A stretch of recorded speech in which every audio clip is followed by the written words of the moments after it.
नमस्कार दोस्तों, आरएसवस YouTube channel में आपका स्वागत है, जहां आप जादुई कहानियां, अद्भुत एक्शन और रोमांच से भरी कहानियां पा सकते हैं। अगर आपको कहानी पसंद आई हो तो कृपया लाइक, शेयर, सब्सक्राइब करें और हमें कमेंट में बताएं। अगर आप चैनल पर नए हैं तो कृपया सब्सक्राइब करें और लेटेस्ट अपडेट के लिए टेलीग्राम से जुड़ें।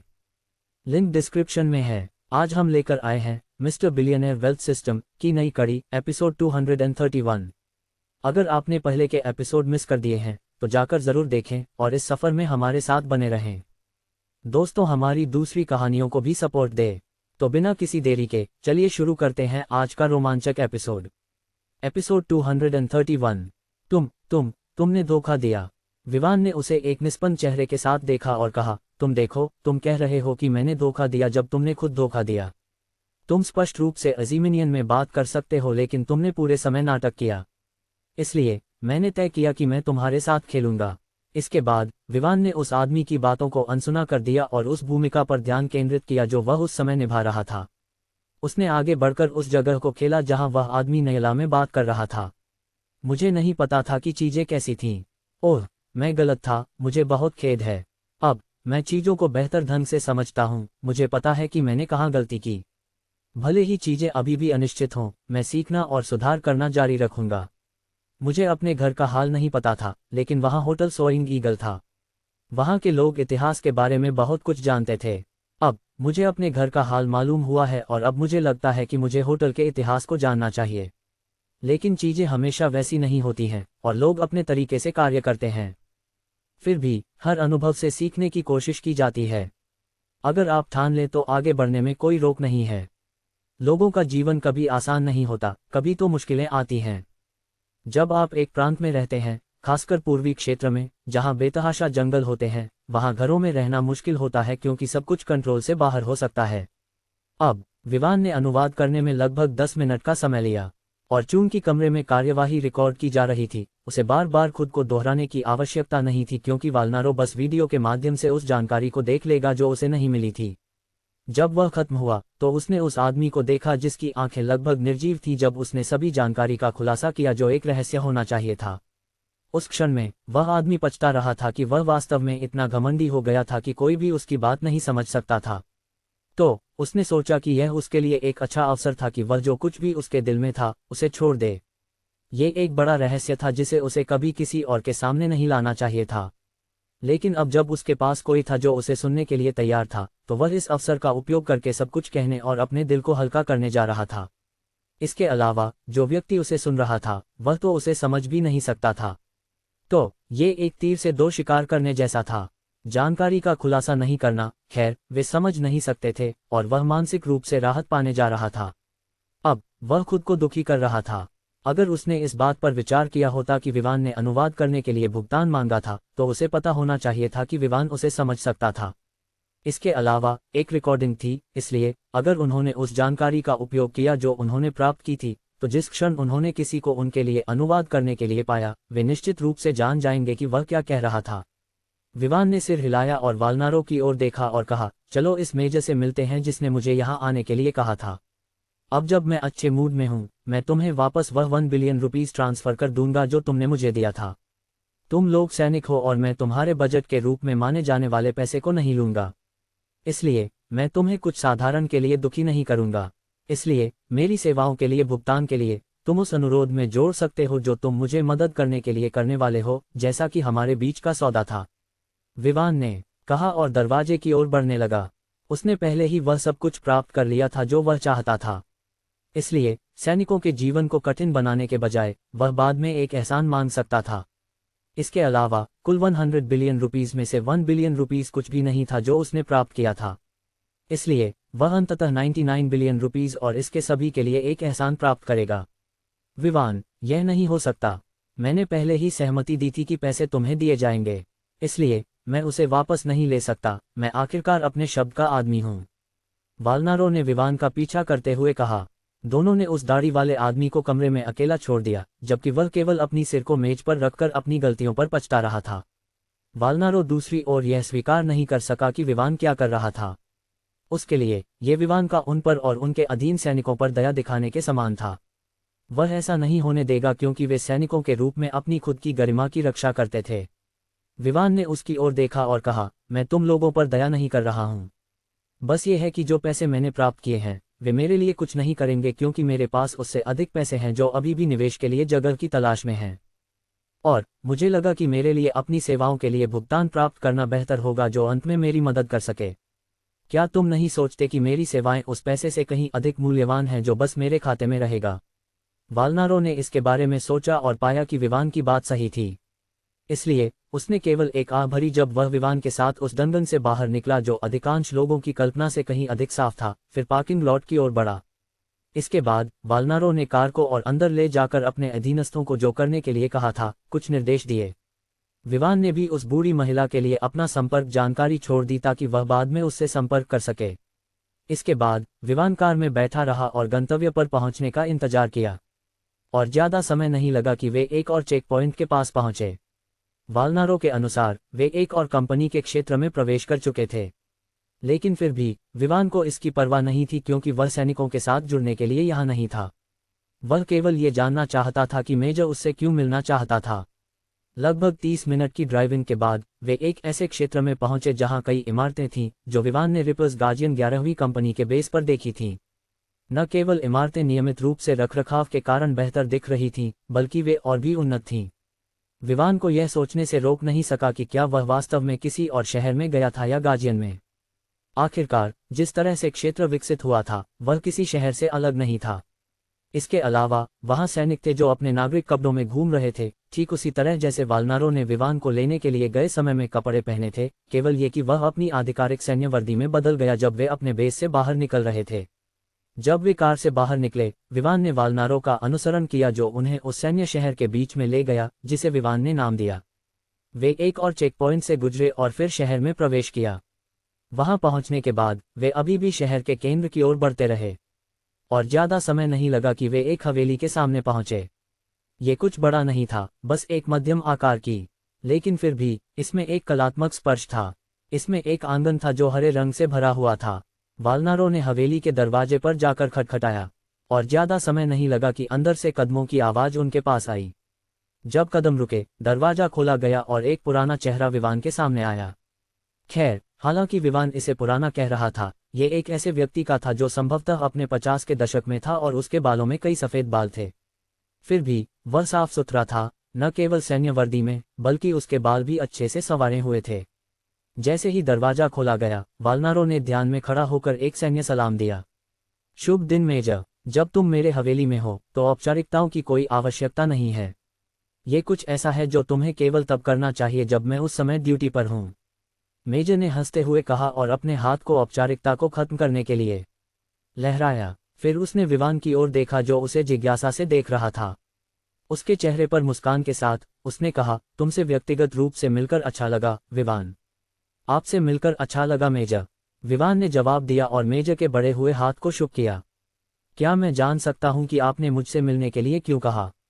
उसने मेजर के हाथ को छोड़ने के बाद जोड़ा, सीधे मुद्दे पर। हम खैर, अंदर आओ और कुछ ठंडा पी लो।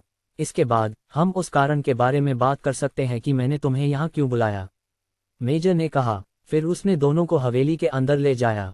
हवेली विवान के दृष्टिकोण से बस अच्छी तरह से व्यवस्थित थी। लिविंग रूम में कई सोफे, एक टेबल, एक टीवी और कुछ कलात्मक चित्र थे जो दीवार पर लटके हुए थे। जब दोनों ने बैठने के लिए जगह ली तो मेजर ने फ्रिज से जूस निकाला और दोनों के गिलास में डाला, और जैसे ही वे पीने लगे उसने बात करना शुरू किया। मुझे अपना परिचय देने दो, मैं मेजर अलोंसो हूँ जो 11वीं से 14वीं कंपनियों का प्रमुख हूँ। मुझे अपना परिचय देने दो, मैं मेजर अलोंसो हूँ जो 11वीं से 14वीं कंपनियों का प्रमुख हूँ। विवान ने सिर हिलाया। इस पर उसे कुछ कहने की आवश्यकता नहीं थी, इसलिए उसने ये देखने के लिए इंतजार करना जारी रखा कि मेजर उससे क्यों मिलना चाहता था। तो यहाँ आपको बुलाने का मुख्य कारण सरल था। मैंने आपकी जानकारी देखी है जो हमने इकट्ठा की है, अगर आपको कोई आपत्ति नहीं है। और इस जानकारी से मुझे पता चला कि आप लड़ाई में विशेषज्ञ हैं। मैंने हाल ही में होटल के फुटेज भी देखे हैं। हालांकि आप वीडियो में स्पष्ट रूप से दिखाई नहीं दिए, फिर भी मैं बता सकता था कि आप वही थे जो गवाहों से मिली जानकारी के अनुसार थे। तो जिस तरह से आपने हमलावरों को संभाला वह इतना उत्कृष्ट था कि इसने मुझे आपको बुलाने के लिए प्रेरित किया ताकि मैं आपको एक प्रस्ताव या निमंत्रण दे सकूं। विवान, मैं आपको सेना में कप्तान के रूप में शामिल होने के लिए आमंत्रित करना चाहता हूं। हम आपके लिए एक और कंपनी बनाएंगे ताकि आप उनका नेतृत्व कर सकें। लेकिन बेशक ये सब तभी होगा जब आप मेरे द्वारा दिए गए निमंत्रण को स्वीकार करेंगे। मेजर अलोंसो ने लंबे शब्दों की श्रृंखला के साथ जारी रखा। विवान ने जूस का एक और घूंट लिया और फिर गिलास को मेज पर रख दिया। उसके चेहरे पर कोई बदलाव नहीं आया, लेकिन इसका मतलब यह नहीं था कि वह हैरान नहीं था। सच कहूं तो वह बहुत हैरान था, न कि उन्हें सेना में शामिल होने के लिए कहने से, बल्कि इस तथ्य से कि उन्होंने उसे एक रैंक की पेशकश की थी जब उसने उनकी रैंक में शामिल होने के लिए सहमति दी। सेना में किसी को उच्च पद प्राप्त करने के लिए योग्यता का उपयोग करना पड़ता है, और हालांकि कुछ लोग अपनी लड़ाई की क्षमता का उपयोग करके पद प्राप्त करते हैं, ये केवल तब होता है जब वे सेना में लंबे समय तक रहते हैं। ये पूरी तरह से नया और चौंकाने वाला था, बस वालनारो के चेहरे के भाव को देखकर। कप्तान ने निश्चित रूप से उस जूस को अपने शर्ट पर गिरा दिया था जिसे वह पीने वाला था। हालांकि सेना में शामिल होना और तुरंत कप्तान बनना कुछ बड़ा लगता है, ये विवान के लिए केवल एक परेशानी थी। अगर उसे कैंप में अपना बहुत सारा समय बिताना पड़ता तो वह सानिया के साथ अपना युवा जीवन कैसे जी पाएगा। इसके अलावा एक तथ्य था कि उसे उन लोगों के कई आदेशों का पालन करना होगा जो कथित तौर पर उसके वरिष्ठ थे। वह इसके लिए तैयार नहीं था, इसलिए उसने कहा, मुझे खेद है मेजर, लेकिन मैं निश्चित रूप से आपके साथ शामिल नहीं हो सकता। इससे मेरी स्वतंत्रता का समझौता होगा और ये कुछ ऐसा है जो मुझे पसंद नहीं है। मैं एक ऐसा व्यक्ति हूं जो स्वतंत्र रहना पसंद करता हूं, जो भी मैं चाहता हूं करता हूं। तो अगर मुझे यहाँ बुलाया जाता है ताकि मैं दूसरों की बातों का पालन करना शुरू करूं, तो ये निश्चित रूप से वही होगा जो मुझे सबसे ज्यादा नफरत होगी। विवान के सीधे उत्तर को सुनकर अलोंसो ने एक आह भरी। उसने उस समूह का हिस्सा होने वाले व्यक्ति से इसकी उम्मीद की थी, इसलिए वह तैयार था।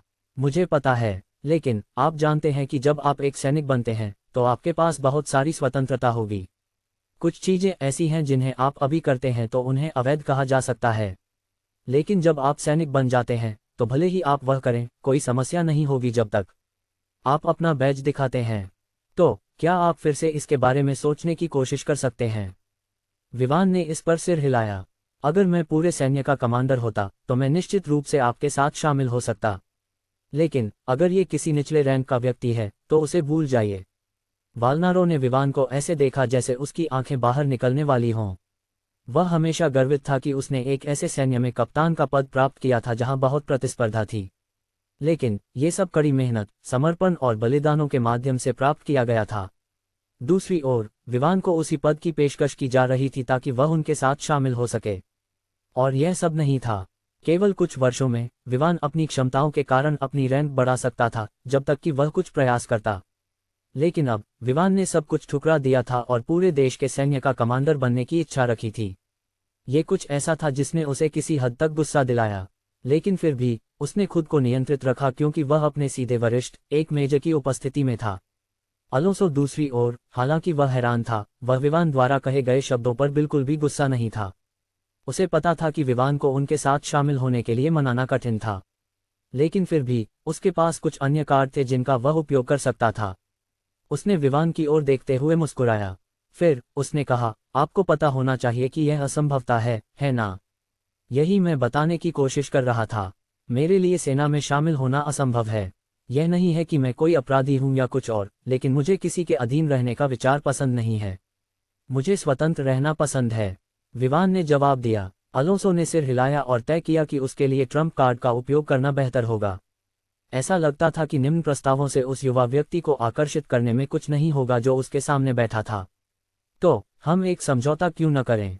अलोंसो ने पूछा। क्या समझौता? विवान ने भौहें उठाते हुए पूछा। हम ऐसा कर सकते हैं। आप सेना में शामिल होते हैं, आप अपनी स्वतंत्रता बनाए रखते हैं, लेकिन जब हमें आपकी मदद की आवश्यकता होती है तो आप आकर कुछ कर सकते हैं। आप अपनी सुविधा के अनुसार सहमत या असहमत होने का निर्णय ले सकते हैं। अलोंसो ने विवान की आंखों में देखते हुए कहा। विवान की भौहें फिर से उस प्रस्ताव को सुनकर उठ गईं। जितना वह बता सकता था, ये वास्तव में एक अच्छा प्रस्ताव था, लेकिन उनके पास उससे कुछ न कुछ तो होगा जिसके लिए उन्होंने ऐसा कुछ पेश किया।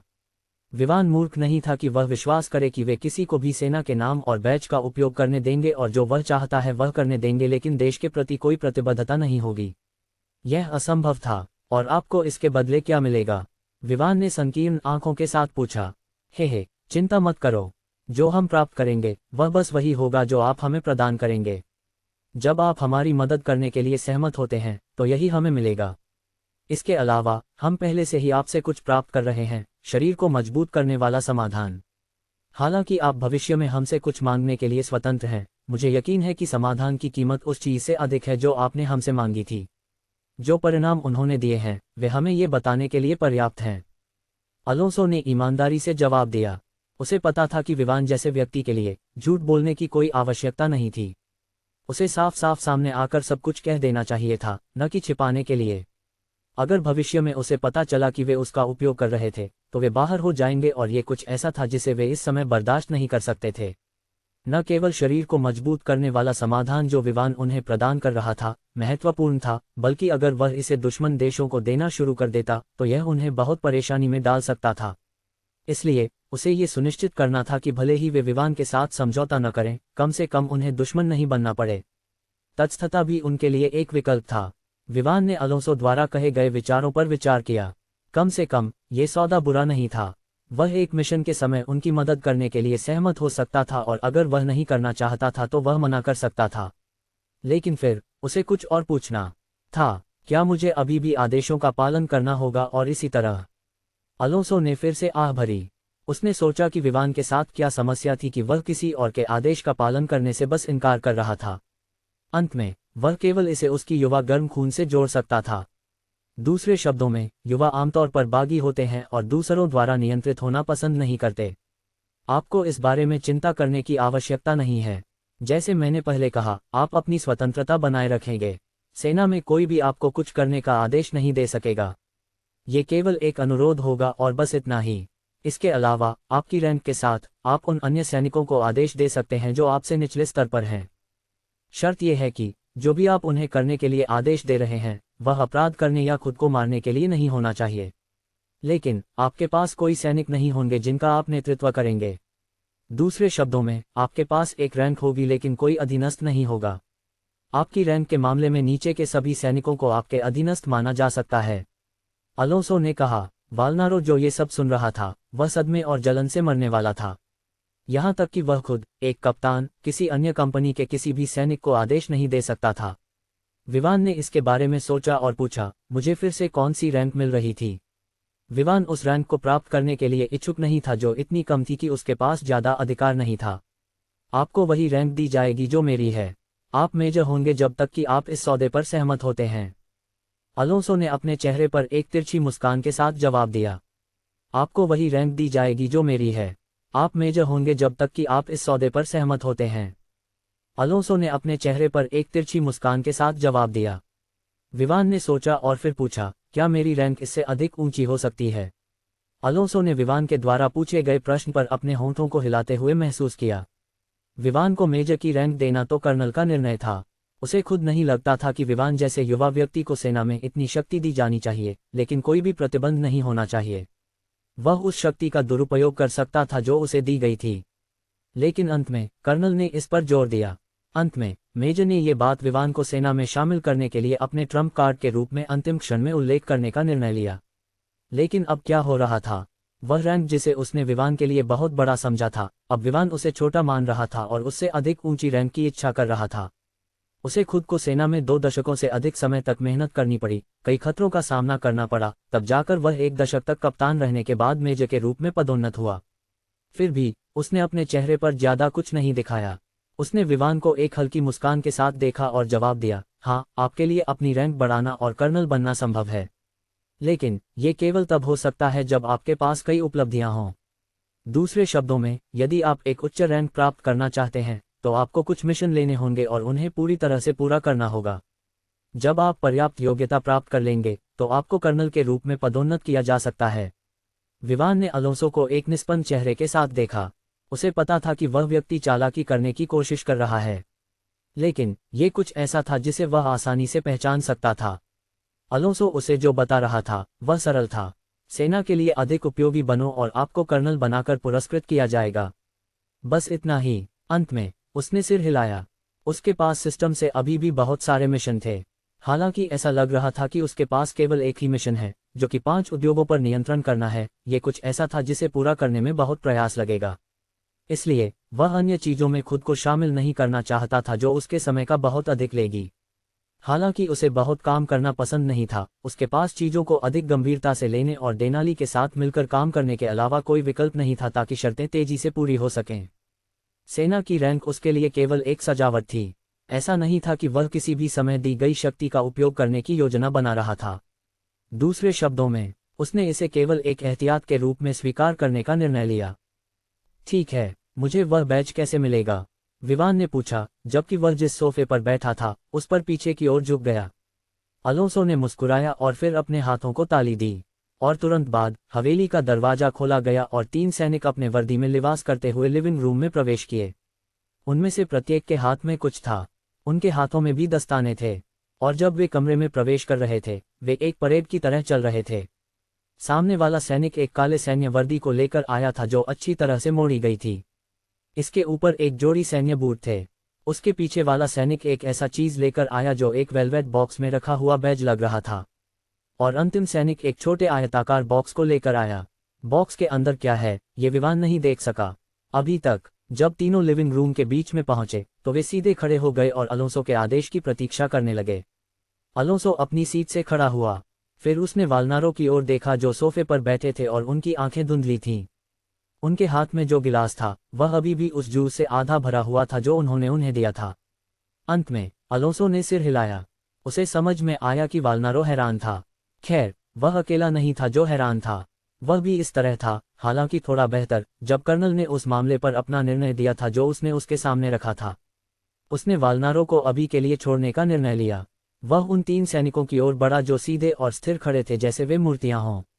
वह पहले सैनिक के पास गया, फिर उसने गंभीरता से उस सैनिक के हाथों से वर्दी ली। फिर उसने विवान की ओर देखा और कहा, एक बार जब आप वर्दी प्राप्त कर लेते हैं तो आप एक सैनिक बन जाएंगे। विवान ने अलोंसो के शब्दों के अंतर्निहित अर्थ को समझा, इसलिए वह अपनी सीट से उठ गया। और हालांकि उसे सैन्य प्रणाली द्वारा प्रतिबंधित होना पसंद नहीं था, इसका मतलब यह नहीं था कि उसने सैनिकों का अपमान किया या कुछ और। वास्तव में उसके लिए उनमें कुछ सम्मान था। कम से कम आज तक उसने कभी भी किसी सैनिक से ऐसा व्यवहार नहीं किया जो उसे परेशान करने की कोशिश करे। उसने अलोंसो का सामना किया और प्रतीक्षा की। जिस क्षण अलोंसो ने उसे वर्दी देने के लिए अपने हाथ बढ़ाए, विवान ने सैनिकों के प्रति अपने सम्मान के प्रतीक के रूप में अपने दोनों हाथ बढ़ाए। जब वर्दियां विवान के हाथों में थीं, तो अलोंसो ने कहा, अब से आप एक सैनिक हैं, और एक सैनिक के रूप में मैं आशा करता हूं कि आप जब भी मौका मिले देश के लिए न्याय करेंगे। विवान ने सहमति में सिर हिलाया। हालांकि वह कोई संत नहीं था, अगर ऐसा कोई घटना होती है जैसे कि लोग उसके होटल पर हमला करते हैं तो वह निश्चित रूप से कुछ करेगा। लेकिन बेशक यह इस शर्त पर था कि उसे अपनी जान नहीं गंवानी पड़ेगी। वह अपनी जान को किसी ऐसे व्यक्ति के लिए नहीं खोने के लिए तैयार था जिसे वह नहीं जानता, केवल इसलिए कि वह एक सैनिक था। वह अभी भी युवा था और उसके पास जीने के लिए कुछ और साल थे। जब अलोंसो ने देखा कि विवान सिर हिला रहा है तो उसने प्रशंसा में मुस्कुराया। फिर उसकी अभिव्यक्ति फिर से गंभीर हो गई। जो सैनिक पहले वर्दियां पकड़ रहा था उसने एक सैन्य सलाम देने के बाद एक कदम पीछे हट गया। अलोंसो फिर दूसरे सैनिक की ओर बढ़ा जो पहले से ही आगे आ चुका था। अलोंसो ने फिर उस बैच को लिया जो सैनिक के पास था। यह अंडाकार आकार का था और इसे चांदी में बनाया गया था या रंगा गया था। चांदी के धातु के केंद्र में एक काले रंग की फसल थी। फिर इसके ऊपर 3 सुनहरे तारे थे। ये ठीक उसी तरह थे जैसे अलोंसो के कंधों पर थे। ये बैज है, ये कुछ ऐसा है जिसका आप उपयोग कर सकते हैं जब आपके पास वर्दी नहीं हो। और यदि आप वर्दी पहन रहे हैं तो मेरे कंधों पर जो तारे हैं वे भी 3 हैं। सुनिश्चित करें कि वे आपकी कपड़ों से कभी न जाएं, क्योंकि मैं खुद उन्हें बदलने का अधिकार नहीं रखता, केवल कर्नल ही मेजर और नीचे के लिए ऐसा कर सकते हैं। विवान ने अपने बैज को प्राप्त करते हुए सिर हिलाया। कम से कम यह अच्छा लग रहा था। बैज प्राप्त करने के बाद उसने उसे अपनी जेब में रख लिया, जिससे वहां उपस्थित सभी सैनिकों के होंठ थोड़े हिल गए कि वह बैज को कैसे संभाल रहा था। अंत में अलोंसो ने जो कर रहा था उसे जारी रखने के लिए केवल आगे बढ़ा। जैसे ही दूसरा सैनिक एक सैन्य सलाम देने के बाद पीछे हट गया, तीसरा सैनिक आगे आया। अलोंसो ने आगे बढ़कर उस बॉक्स को खोला जो वह लेकर आया था, और उसके अंदर एक बंदूक थी। सही में ये एक पिस्तौल थी। अलोंसो कुछ कहने से पहले विवान ने पहले ही बोल दिया। ग्लॉक 19, एक कॉम्पैक्ट हैंडगन, एक ऐसा हैंडगन जो आपके हाथ में भरने के लिए बड़ा है। इस हथियार में 4.02 इंच लंबी बैरल, 7.28 इंच की कुल लंबाई, 5.04 इंच की ऊंचाई है और यह 15 राउंड 9 मिलीमीटर्स के साथ पूरी तरह से भरी हुई होने पर 30 ऑन से थोड़ा अधिक वजन रखती है। यह अधिकांश ड्यूटी साइज हैंडगनों जैसे कि M9, M17 और M1911 से छोटा है। ग्लॉक 19 एक अच्छा मध्य आकार है जो इसे ड्यूटी हैंडगन और एक छिपाने योग्य आग्नेयास्त्र दोनों के रूप में कार्य करने की अनुमति देता है। ग्लॉक 19 आकार के मामले में एक बहु मिशन भूमिका के लिए बिल्कुल सही है। जब विवान ने बंदूक का संक्षिप्त परिचय दिया तो कमरे में सभी सैनिकों ने उसे आश्चर्य से देखा, लेकिन अलोंसो दूसरी ओर जल्दी से संभल गया। उसने सिर हिलाया। यह अच्छा था कि विवान को बंदूकों के बारे में जानकारी थी और वह एक नए व्यक्ति नहीं था जिसे प्रशिक्षण शुरू करना पड़ेगा। जहां तक उसे हथियारों के बारे में जानकारी मिली, ये कुछ ऐसा था जो उसे बिल्कुल भी चिंता नहीं थी। विवान अब उनकी सेना का हिस्सा था। यह अपने आप में पर्याप्त था कि वह उनका दुश्मन नहीं था। इसके अलावा, हालांकि उसने सेना में शामिल हो गया था, उसके पास अन्य मेजरों की तरह इतनी शक्ति नहीं थी। दूसरे शब्दों में, वह सेना की कुछ संवेदनशील जानकारी तक पहुंच नहीं सकेगा। इस तरह, भले ही वह दुश्मन राष्ट्र का हिस्सा था, वह कोई भी जानकारी प्राप्त नहीं कर सकेगा जिसका उपयोग उनके खिलाफ किया जा सके। लेकिन अगर वह उनकी तरफ था जैसा कि वे मानते थे, तो जितना बेहतर वह होगा, उतना ही उनके लिए अच्छा होगा जब वह भविष्य में स्वीकार किए गए मिशनों को लेगा। अलोंसो ने विवान को बंदूक दी और कहा, बंदूक वर्तमान में पूरी तरह से भरी हुई है। यदि आपने अंदर के सभी 15 राउंड का उपयोग किया है, तो आपको जो गोला बारूद चाहिए, वह यहाँ है। ये बॉक्स 100 गोलियों से भरा हुआ है। मुझे विश्वास है कि ये पर्याप्त होना चाहिए, है ना? अलोंसो ने एक छोटे बॉक्स को देते हुए पूछा जिसमें गोलियां थीं। विवान ने मुस्कुराते हुए जवाब दिया, यह अभी के लिए पर्याप्त होना चाहिए, मुझे लगता है। लेकिन अगर मेरे संपत्ति पर और हमले होते हैं, तो मुझे नहीं लगता कि ये पर्याप्त होगा। अलोंसो ने विवान द्वारा कहे गए किसी भी बात को अनसुना कर दिया। फिर बिना कुछ और कहे, उसने ध्यान में खड़ा होकर एक सैन्य सलाम किया। मेजर विवान रॉय। 3 सैनिकों ने वालनारों के साथ जो अभी अपनी होश में आए थे, वही किया। मेजर विवान रॉय। जब विवान उस शाम अपने विला में वापस आया, तो वह मुस्कुराते हुए था। उसे एक विचार आया था और इस विचार के लिए सेना की मदद की आवश्यकता थी। लेकिन ये कुछ ऐसा था जो बाद में आएगा। अंधेरा पहले ही छा चुका था और हल्की बारिश भी शुरू हो गई थी। ऐसा लग रहा था कि लंबे समय तक बारिश न होने के बाद बारिश जल्द ही लौटने की योजना बना रही थी क्योंकि शरद ऋतु तेजी से आ रही थी। जब वह खाने की मेज के सामने बैठा, विवान के चेहरे पर मुस्कान कभी नहीं गई। यहां तक कि जब वह खा रहा था, तब भी उसने यह मुस्कान बनाए रखी। वह बस उस दिन की बड़ी कमाई के बारे में सोच रहा था जो उसने की थी। कम से कम, उसने बड़ी कमाई की थी। उसने पहले ही सिस्टम का अधिकतम उपयोग करना शुरू कर दिया था जो वह देख सकता था। और इसके कारण, उसने कुछ महत्वपूर्ण चीजें हासिल की थीं। सबसे पहले, उसने अपने फ़ोन को निकालकर अपने बैंक बैलेंस की जांच की। उसने कुछ समय से अपने बैलेंस की जांच नहीं की थी। हालांकि वह खर्च कर रहा था, उसने सिस्टम की मदद से बहुत कुछ कमाया था, जो उसके द्वारा प्राप्त की गई हर चीज़ को 100 गुना बढ़ा रहा था। फ्लायर्स बैंक बचत खाता बैलेंस 28,61,197,492 रुपीज़। विवान ने गहरी सांस ली। अब उसके खाते में बहुत सारा पैसा था। अब समय आ गया था कि वह पैसे खर्च करे ताकि और भी अधिक कमा सके। इसके अलावा, जितना अधिक वह खर्च करेगा, उतनी ही अधिक संभावना होगी कि उसे सिस्टम से पहला आय पुरस्कार मिले। दूसरे शब्दों में, उसे कई व्यवसाय स्थापित करने होंगे ताकि वह अधिक कमा सके। ऐसे प्रोजेक्ट भी थे जिन्हें वह कर सकता था, लेकिन सब कुछ चरणबद्ध तरीके से किया जाना था। एक और चीज़ जो उसने दिन की यात्रा के दौरान कमाई थी, वह थी फ्री स्किल स्लॉट जो उसे सिस्टम से मिला था। अब उसके पास 3 मौके थे जिनका वह उपयोग कर सकता था ताकि वह अपनी पसंद का कोई भी कौशल प्राप्त कर सके। लेकिन इन सभी चीज़ों का इंतजार करना था क्योंकि विवान का इरादा था कि वह कौशल को उनके सबसे शक्तिशाली स्तर पर प्राप्त करे। और इसके लिए, उसे धैर्य रखना होगा और केवल तब स्किल स्लॉट का उपयोग करना होगा जब यह आवश्यक हो। फिर, आखिरी चीज़ जो उसने प्राप्त की थी, वह थी सैन्य रैंक। उसने सेना में शामिल होकर न केवल उसकी सुरक्षा प्राप्त की, बल्कि अधिकार भी हासिल किया।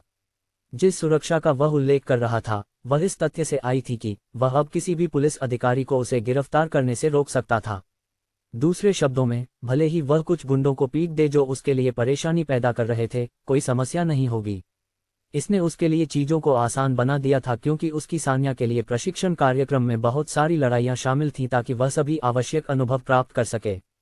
हालांकि ये लड़ाइयाँ जीवन और मृत्यु की नहीं थीं, विवान को लगा कि उसके लिए बुनियादी लड़ाई का अनुभव प्राप्त करना बुरा नहीं है, जहां चोट लगने का जोखिम हो। इस तरह, वह अपनी लड़ाई की प्रवृत्तियों को अपने लड़ाई के तकनीकों के साथ निखार सकती थी। इसलिए, ये कुछ ऐसा था जिसने विवान की मुस्कान को एक अच्छे समय तक बनाए रखा। जब वह अपने रात के खाने से खत्म हुआ, विवान ने तय किया कि वह जल्दी आराम करेगा। इसलिए स्नान करने के बाद वह बिस्तर पर गया और सो गया। एलिप्सिस। हर्ष अभी भी अस्पताल के वार्ड में था। उसे अपने माता पिता को देखे हुए काफी समय हो गया था। उन्होंने हाल ही में न तो कॉल किया था और न ही कुछ किया था। इससे उसे चिंता हुई क्योंकि ये कुछ ऐसा था जो पहले कभी नहीं हुआ था। इस तथ्य से कि वह उनका एकमात्र संतान था, उसके पिता और माँ हमेशा उसके लिए वहां होते थे जब उसे उनकी आवश्यकता होती थी। लेकिन अब उन्हें मिले हुए 1 सप्ताह हो गया था। वह इस समय असहज महसूस करने लगा था। हालांकि उसकी रिकवरी अच्छी चल रही थी और यह वही था जिसकी वह प्रतीक्षा कर रहा था, क्योंकि वह अपनी प्रतिशोध लेना चाहता था। अब वह चाहता था कि रिकवरी इससे अधिक समय ले। वह खुद इस वार्ड में पहले से ही 2 सप्ताह से था। डॉक्टरों की उच्च तीव्रता देखभाल के साथ वर्तमान तकनीक के स्तर के कारण उन्होंने उसकी स्थिति को स्थिर कर दिया था, जिससे ये सुनिश्चित हो गया था कि वह ठीक हो जाएगा। लेकिन एक चीज जो बनी रहेगी वह ये थी कि वह एक ऐसा व्यक्ति रहेगा जो बच्चों को नहीं पैदा कर सकता। आखिरकार विवान द्वारा उसे जो चोट लगी थी वह ठीक होने में आसान नहीं थी। अब उसे पता था कि जिस क्षण डॉक्टर ने कहा कि वह अच्छी स्थिति में है, उसे अदालत में ले जाया जाएगा। ये कुछ ऐसा था जिसे वह इस तथ्य से बता सकता था कि पुलिस अधिकारी अभी भी उसके दरवाजे के ठीक बाहर मौजूद थे। उसकी पिछली अनुमानों के अनुसार उसके माता पिता को पहले ही उसके खिलाफ दायर किए गए किसी भी मामले से निपट लेना चाहिए था। चूंकि अपहरण और बलात्कार के प्रयास की खबर समाचार में नहीं आई थी, उसे नहीं लगता था कि उसके पिता के लिए सबूतों से निपटना कठिन होगा। इसलिए उसे उस दिन मुक्त होना चाहिए था जब उसके माता पिता को उससे मिलने की अनुमति दी गई थी। लेकिन अब न केवल वे बिना किसी जानकारी के गायब हो गए थे, बल्कि उन्होंने कुछ भी नहीं किया था।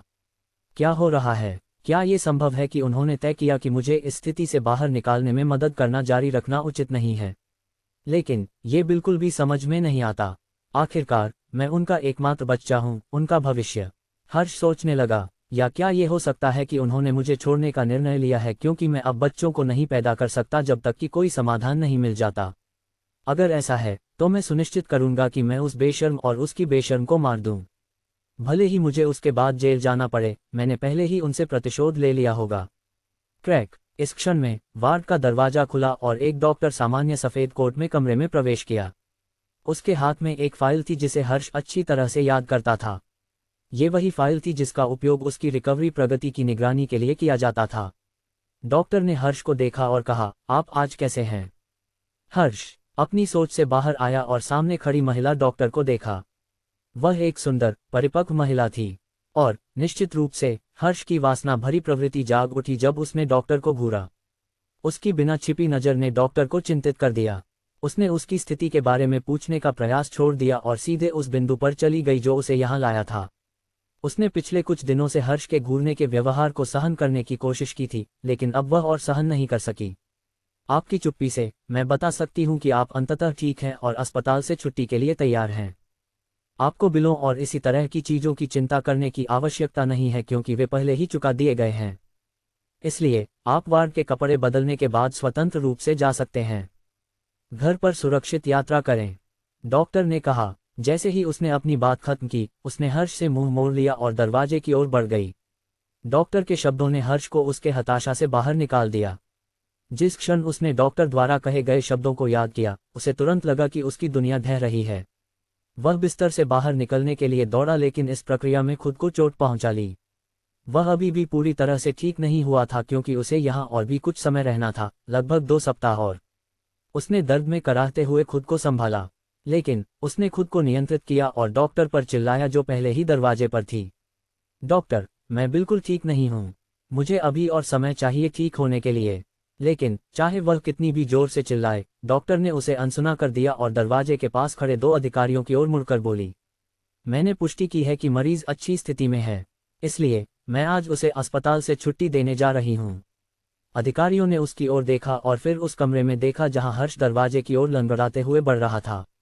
फिर उन्होंने डॉक्टर की ओर उठी हुई भौहों के साथ देखा। क्या आप सुनिश्चित हैं कि वह पहले से ही अच्छी स्थिति में है? जिस तरह से वह चल रहा है वह ठीक नहीं लग रहा है, एक पुलिस अधिकारी ने कहा। इसकी चिंता मत करो, ये लड़का ऐसा दिखावा कर रहा है कि वह अभी ठीक नहीं हुआ है ताकि हम उसे आरोपों का सामना करने में देरी कर सकें। क्या आपको लगता है कि एक डॉक्टर गलती करेगी?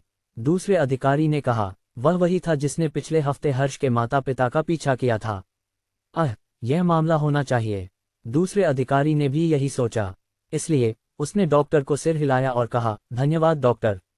बस आवश्यक प्रक्रियाओं को पूरा करें ताकि वह छुट्टी ले सके। हम उसके बाद उसे तुरंत ले जाएंगे। जिस डॉक्टर को अपने किए पर पछतावा होने वाला था, वह अंततः शांत हो गई।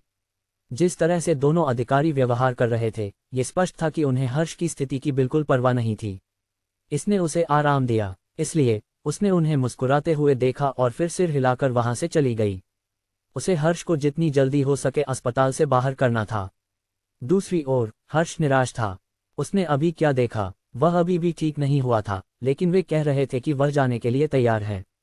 वह तो सिर्फ दिखावा कर रहा था। यह ऐसा नहीं था। मैं वास्तव में अभी भी ठीक नहीं हूँ। मुझे ठीक होने के लिए 1 महीना चाहिए, नहीं, मेरा मतलब है 1 साल, इससे पहले कि मैं अंततः ठीक हो सकूं।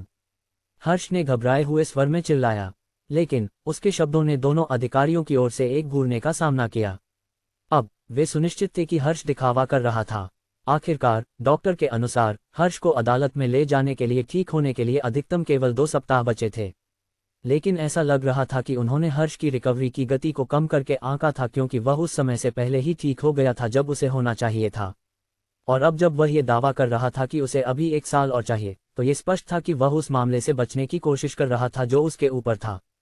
हर्ष डॉक्टर का पीछा करने के लिए कमरे से बाहर निकलने की कोशिश कर रहा था। उसे अभी भी ये सुनिश्चित करना था कि डॉक्टर कहे कि वह अभी ठीक नहीं हुआ है, अन्यथा उसे दर्द में अस्पताल छोड़ना पड़ेगा और साथ ही उसे अपने माता पिता से मिले बिना अदालत जाना पड़ेगा। और बिना अपने माता पिता के समर्थन के उसे जेल भेजा जाएगा, ये तो निश्चित था।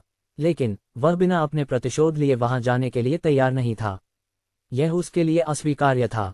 लेकिन जैसे ही वह कमरे से बाहर निकला, दोनों अधिकारियों ने उसके रास्ते को रोक दिया। आपको इस वार्ड से बाहर जाने की अनुमति नहीं है, अन्यथा जैसे ही आप ऐसा करने की कोशिश करेंगे, हम इसे आपकी भागने की कोशिश मानेंगे, एक अधिकारी ने कहा। वे दोनों यहाँ पूरे 2 सप्ताह से थे। हालांकि वे केवल दिन की शिफ्ट में थे, लेकिन वे यहाँ लंबे समय तक रहने से भी बोर हो गए थे। वे लोग थे जो अपनी ड्यूटी के समय शहर में घूमने के आदी थे। लेकिन अब जब उन्हें पूरे 2 सप्ताह के लिए एक ही जगह पर रहने के लिए कहा गया था, तो वे यहाँ से बाहर निकलने का कोई मौका नहीं छोड़ सकते थे। वे गली में गुंडों का पीछा करने की ड्यूटी लेना पसंद करते, बजाय इसके कि दरवाजे पर खड़े रहें। हाँ, वे वहां कई घंटों से खड़े थे, केवल हर्ष पर नजर रखने के लिए। यह उन्हें इतना बोर कर चुका था कि वे यहां से जल्दी निकलना चाहते थे। कम से कम वे थक चुके थे। दूसरी ओर हर्ष उस परिणाम को स्वीकार नहीं कर सका जो उसके सामने था। उसने अपने हाथों को बेतरतीब ढंग से लहराते हुए चिल्लाया, यह अस्वीकार्य है। मैं बाहर जाने के लिए ठीक नहीं हूं। क्या आप वही नहीं हैं जो वार्ड से बाहर जाने की कोशिश कर रहे हैं? एक अधिकारी ने जवाब दिया। लेकिन वे मुझे अस्पताल से छुट्टी देने के लिए कह रहे हैं, हर्ष ने वापस गरजते हुए कहा। लेकिन आप अपनी निर्धारित समय से पहले वार्ड से बाहर जाने की कोशिश कर रहे हैं। यह अपने आप में दिखाता है कि डॉक्टर का निर्णय सही है।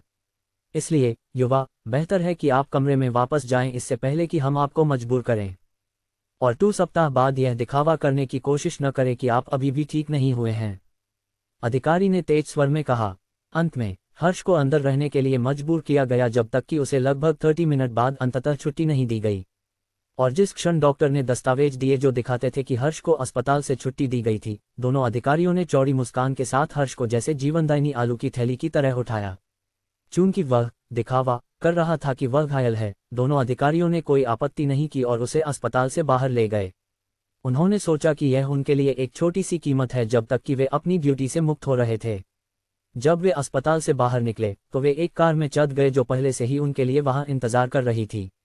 उन्होंने पहले ही अपने वरिष्ठों से संपर्क किया था ताकि उन्हें सूचित किया जा सके कि संदिग्ध को अस्पताल से छुट्टी मिल गई है और उसे ले जाने के लिए तैयार है। बिना समय बर्बाद किए उन्होंने हर्ष को कार के पिछले हिस्से में धकेल दिया और खुद भी अंदर चले गए। कार तुरंत एक पल बाद चल दी। हालांकि हर्ष अभी भी प्रतिरोध कर रहा था, लेकिन उसके पास उन 2 पुलिस अधिकारियों के खिलाफ प्रतिस्पर्धा करने के लिए कुछ नहीं था। और जल्द ही वह पुलिस स्टेशन में था जहां उसे अदालत की सुनवाई का इंतजार करने के लिए हिरासत में रखा गया था।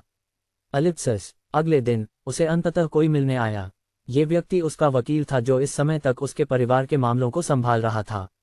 उसे उसके पिता ने यह सुनिश्चित करने के लिए नियुक्त किया था कि उसके मामलों का ध्यान रखा जाए। यह अच्छा है कि आप यहाँ हैं, राफेल। मैं काफी समय से इंतजार कर रहा था। मुझे इस सेल से बाहर निकालो। और मेरे पिता और माँ कहाँ हैं? हर्ष ने अपने सेल के बाहर आए वकील को देखकर बेताबी होकर चिल्लाना शुरू कर दिया। राफेल इस समय एक सूट पहने हुए था, लेकिन ऐसा लग रहा था कि सूट काफी गंदा था। ऐसा लगता था कि वह कम से कम 2 दिनों से वही सूट पहने हुए था। उसके बाल बेतरतीब थे, उसकी आंखों के नीचे काले धब्बे थे। ये एक और संकेत था कि उसने लंबे समय तक पर्याप्त आराम नहीं किया था। दूसरे शब्दों में, वह वर्तमान में थका हुआ था। जैसे ही उसने हर्ष के शब्द सुने, उसकी निराशाएं उभर आईं। उसने सेल की सलाखों पर अपनी मुट्ठी मारी और हर्ष पर चिल्लाया, तुम्हें लगता है तुम कौन हो? क्या तुम सोचते हो कि मैं यहाँ इसलिए हूँ क्योंकि मुझे ये पसंद है? हंस, तुम मुझसे ऐसे बात मत करो जैसे मैं तुम्हारा अधीनस्थ हूँ। मैं यहाँ केवल तुम्हें सूचित करने के लिए हूँ कि तुम्हारे माता पिता को गिरफ्तार कर लिया गया है और उन्हें तुम्हारे साथ अदालत में होना चाहिए। तुम्हारे पिता के तहत सभी व्यवसाय या तो बेचे गए हैं या दिवालिया हो गए हैं। दूसरे शब्दों में, तुम पूरी तरह से गरीब हो, यहाँ तक कि एक भिखारी भी तुमसे बेहतर है। यह आखिरी चीज है जो मैं करने जा रहा हूँ। मैं तुम्हें तुम्हारे माता पिता की वर्तमान स्थिति के बारे में सूचित कर रहा हूँ क्योंकि मैं तुम्हारे परिवार ने मेरे लिए जो किया उसके लिए आभारी हूँ। लेकिन अब ये खत्म हो गया है क्योंकि मैंने पहले ही काफी किया है। ये तुम्हारे लिए जो कुछ भी तुमने मेरे लिए किया, उसका भुगतान करने के लिए पर्याप्त होना चाहिए। इसलिए भविष्य में मुझसे मत पूछना क्योंकि हम खत्म हो गए हैं। राफेल ने अपनी बात खत्म की, पूरी तरह से उस दर्द को अनदेखा करते हुए जो उसने सेल की सलाखों पर कितनी जोर से मारा था। जैसे ही उसने अपने मन की बात कह दी, उसने मुंह मोड़ लिया और चला गया। उसने हर्ष को पूरी तरह से अनदेखा किया, जिसकी आंखें अब लगभग निर्जीव थीं। और सच में, हर्ष को इस बात की परवाह नहीं थी कि वकील चला गया। वह बस इस बारे में सोच रहा था कि उसे क्या बताया गया था। वह सोच रहा था कि अस्पताल में रहते हुए वास्तव में क्या हुआ। उसका परिवार दिवालिया हो गया। उसके पिता के तहत कई व्यवसाय बेचे गए।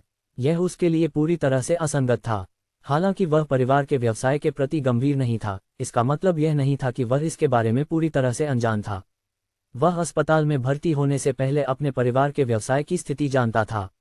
दिवालिया होने के बजाय उसके पिता के तहत जो व्यवसाय थे, उन्हें अभी फल फूलना चाहिए था। आखिरकार, उसके पिता के पास कई कनेक्शन थे जिनका वह उपयोग कर सकता था ताकि यह सुनिश्चित किया जा सके कि वह वर्तमान में जो ऊंचाई पर है, उससे अधिक ऊंचाई पर पहुंच सके। लेकिन अब, उसे बस यह बताया गया था कि उसके पिता के तहत सभी व्यवसाय खत्म हो गए हैं, या तो बेचे गए या दिवालिया हो गए। उसके पिता और माँ को उसी समय अदालत में होना चाहिए था जैसे वह। और स्थिति को और भी खराब करने के लिए, ये तथ्य था कि उसका परिवार वर्तमान में गरीब था। और दिवालिया होने की जानकारी जानने के बाद, ये एक ऐसी स्थिति थी जहां एक व्यवसाय उस व्यक्ति पर भारी कर्ज लाता है जो व्यवसाय का मालिक होता है। इसका मतलब था कि उसके परिवार के पास वर्तमान में कई कर्ज थे जिन्हें चुकाना था। यह कोई आश्चर्य की बात नहीं थी कि राफेल ने कहा कि यहाँ तक कि एक भिखारी भी उनसे बेहतर था। इस क्षण में, हर्ष केवल निराशा से अधिक अनुभव कर रहा था। उसे नहीं पता था कि क्या करना है या क्या कहना है। वह केवल फर्श पर बैठ सकता था और उस सेल के दरवाजे की ओर बेहोशी से देख सकता था जिसमें वह बंद था। लेकिन जो वह नहीं जानता था, वह ये था कि वह वास्तव में अपने परिवार के साथ जो कुछ भी हुआ, उसका असली कारण था। अगर उसने सान्या की ओर कदम नहीं बढ़ाया होता और विवान का गुस्सा नहीं उठाया होता, तो शायद उसका परिवार उसी तरह समृद्ध हो रहा होता जैसे कि वह हमेशा होता था। दिन के अंत में, उसके पास खुद को और अपनी वासना को छोड़कर किसी और को दोष देने के लिए कोई नहीं था। उसने इसे नियंत्रित करने में असफलता की और इसने उसे बहुत कुछ चुकाना पड़ा। एक ऐसा मूल्य जिसे उसे अपने जीवन के बाकी हिस्सों के लिए चुकाना होगा। शायद अगर उसकी पुनर्जन्म होती है, तो शायद वह याद रखेगा कि उस विशेष रात को जो कुछ भी उसने किया, उसे करने की हिम्मत न करे। सैन्य ने 2 हफ्तों तक ट्रेनिंग की थी, अपनी लड़ाई की क्षमताओं को निखारते हुए और अपनी ताकत बढ़ाते हुए। वह किसी भी स्थिति में खुद का बचाव करने के लिए तैयार रहना चाहती थी। वह विवान के प्रशिक्षण के तहत कड़ी मेहनत कर रही थी। वह कभी नहीं चाहती थी कि वह विवान के लिए बोझ बने। ये एक ऐसा एहसास था जिसे वह पसंद नहीं करती थी। इसलिए, हालांकि वह जानती थी कि वह इस समय उसकी तरह मजबूत नहीं होगी, वह निश्चित थी कि वह भविष्य में मदद कर सकेगी। वह अपने प्रशिक्षण को पूरा करने का लक्ष्य बना रही थी ताकि वह अपनी माँ और दामिनी को भी प्रशिक्षित कर सके। हालांकि, अगर उसे ये कठिन लगता, तो वह बस डेनाली से मदद मांग लेगी। इस दिन, उसने घर छोड़ दिया और शहर में घूमने का फैसला किया। ये शनिवार था और विवान किसी काम में व्यस्त था। इसलिए, वह दीपिका और पूजा के साथ बाहर गई ताकि वे आराम कर सकें। सान्या, दीपिका और पूजा ने अपने लड़कियों के आउटिंग की योजना कई दिनों से बनाई थी। वे सभी काम से थकी हुई थी और एक ब्रेक की जरूरत थी, इसलिए उन्होंने शहर में एक दिन बिताने का फैसला किया, विभिन्न पार्कों की खोज करते हुए और खेल खेलते हुए। तीनों दोस्त सुबह जल्दी मिले, उनके चेहरे उत्साह से भरे हुए थे। उन्होंने स्नैक्स और पेय से भरा एक पिकनिक बास्केट पैक किया था और वे मजेदार दिन के लिए तैयार थे। उनका पहला ठिकाना शहर के बाहरी इलाके में एक बड़ा पार्क था। वे विकृत रास्तों पर चलते हुए, खूबसूरत दृश्यों का आनंद लेते हुए और ताज़ा हवा का आनंद लेते हुए गए। उन्होंने एक पेड़ के नीचे एक शांत जगह पाई और एक चादर बिछाई, अपना पिकनिक निकालते हुए। जब वे खा रहे थे, उन्होंने एक दूसरे के जीवन के बारे में बात की और मजेदार कहानियां साझा कीं। उन्होंने अपने फ़ोन से संगीत बजाने की बारी बारी से कोशिश की और वे थोड़ी देर के लिए नाचने भी लगी, बिना ये परवाह किए कि कौन देख रहा है। दोपहर के खाने के बाद उन्होंने एक फ्रिस्बी का खेल खेलने का फैसला किया। उन्होंने बारी बारी से फ्रिस्बी को एक दूसरे को फेंका, हंसते हुए जब वे इसे पकड़ने की कोशिश कर रहे थे। वे बहुत अच्छे नहीं थे, लेकिन उन्हें परवाह नहीं थी, वे बस मजे कर रहे थे। जैसे जैसे दोपहर बीतने लगी, उन्होंने शहर के दिल में जाने का फैसला किया, एक पार्क में जो अपने खेलों और गतिविधियों के लिए जाना जाता था। उन्होंने बास्केटबॉल का खेल खेला, एक दूसरे को शॉट्स बनाने और एक दूसरे से गेंद चुराने के लिए उत्साहित करते हुए। इसके बाद उन्होंने मिनी गोल्फ खेलने की कोशिश की।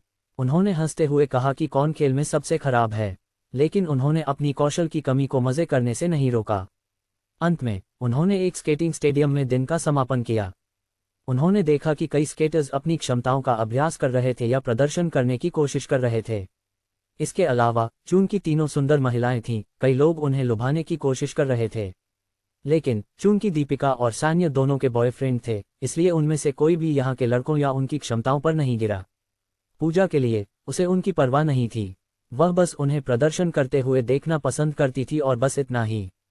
जैसे जैसे सूरज ढलने लगा, उन्होंने अनिच्छा से पार्किंग लॉट में लौटकर अपनी कारों की ओर बढ़ना शुरू किया। वे थकी हुई थीं, लेकिन वे खुश और संतुष्ट भी थीं।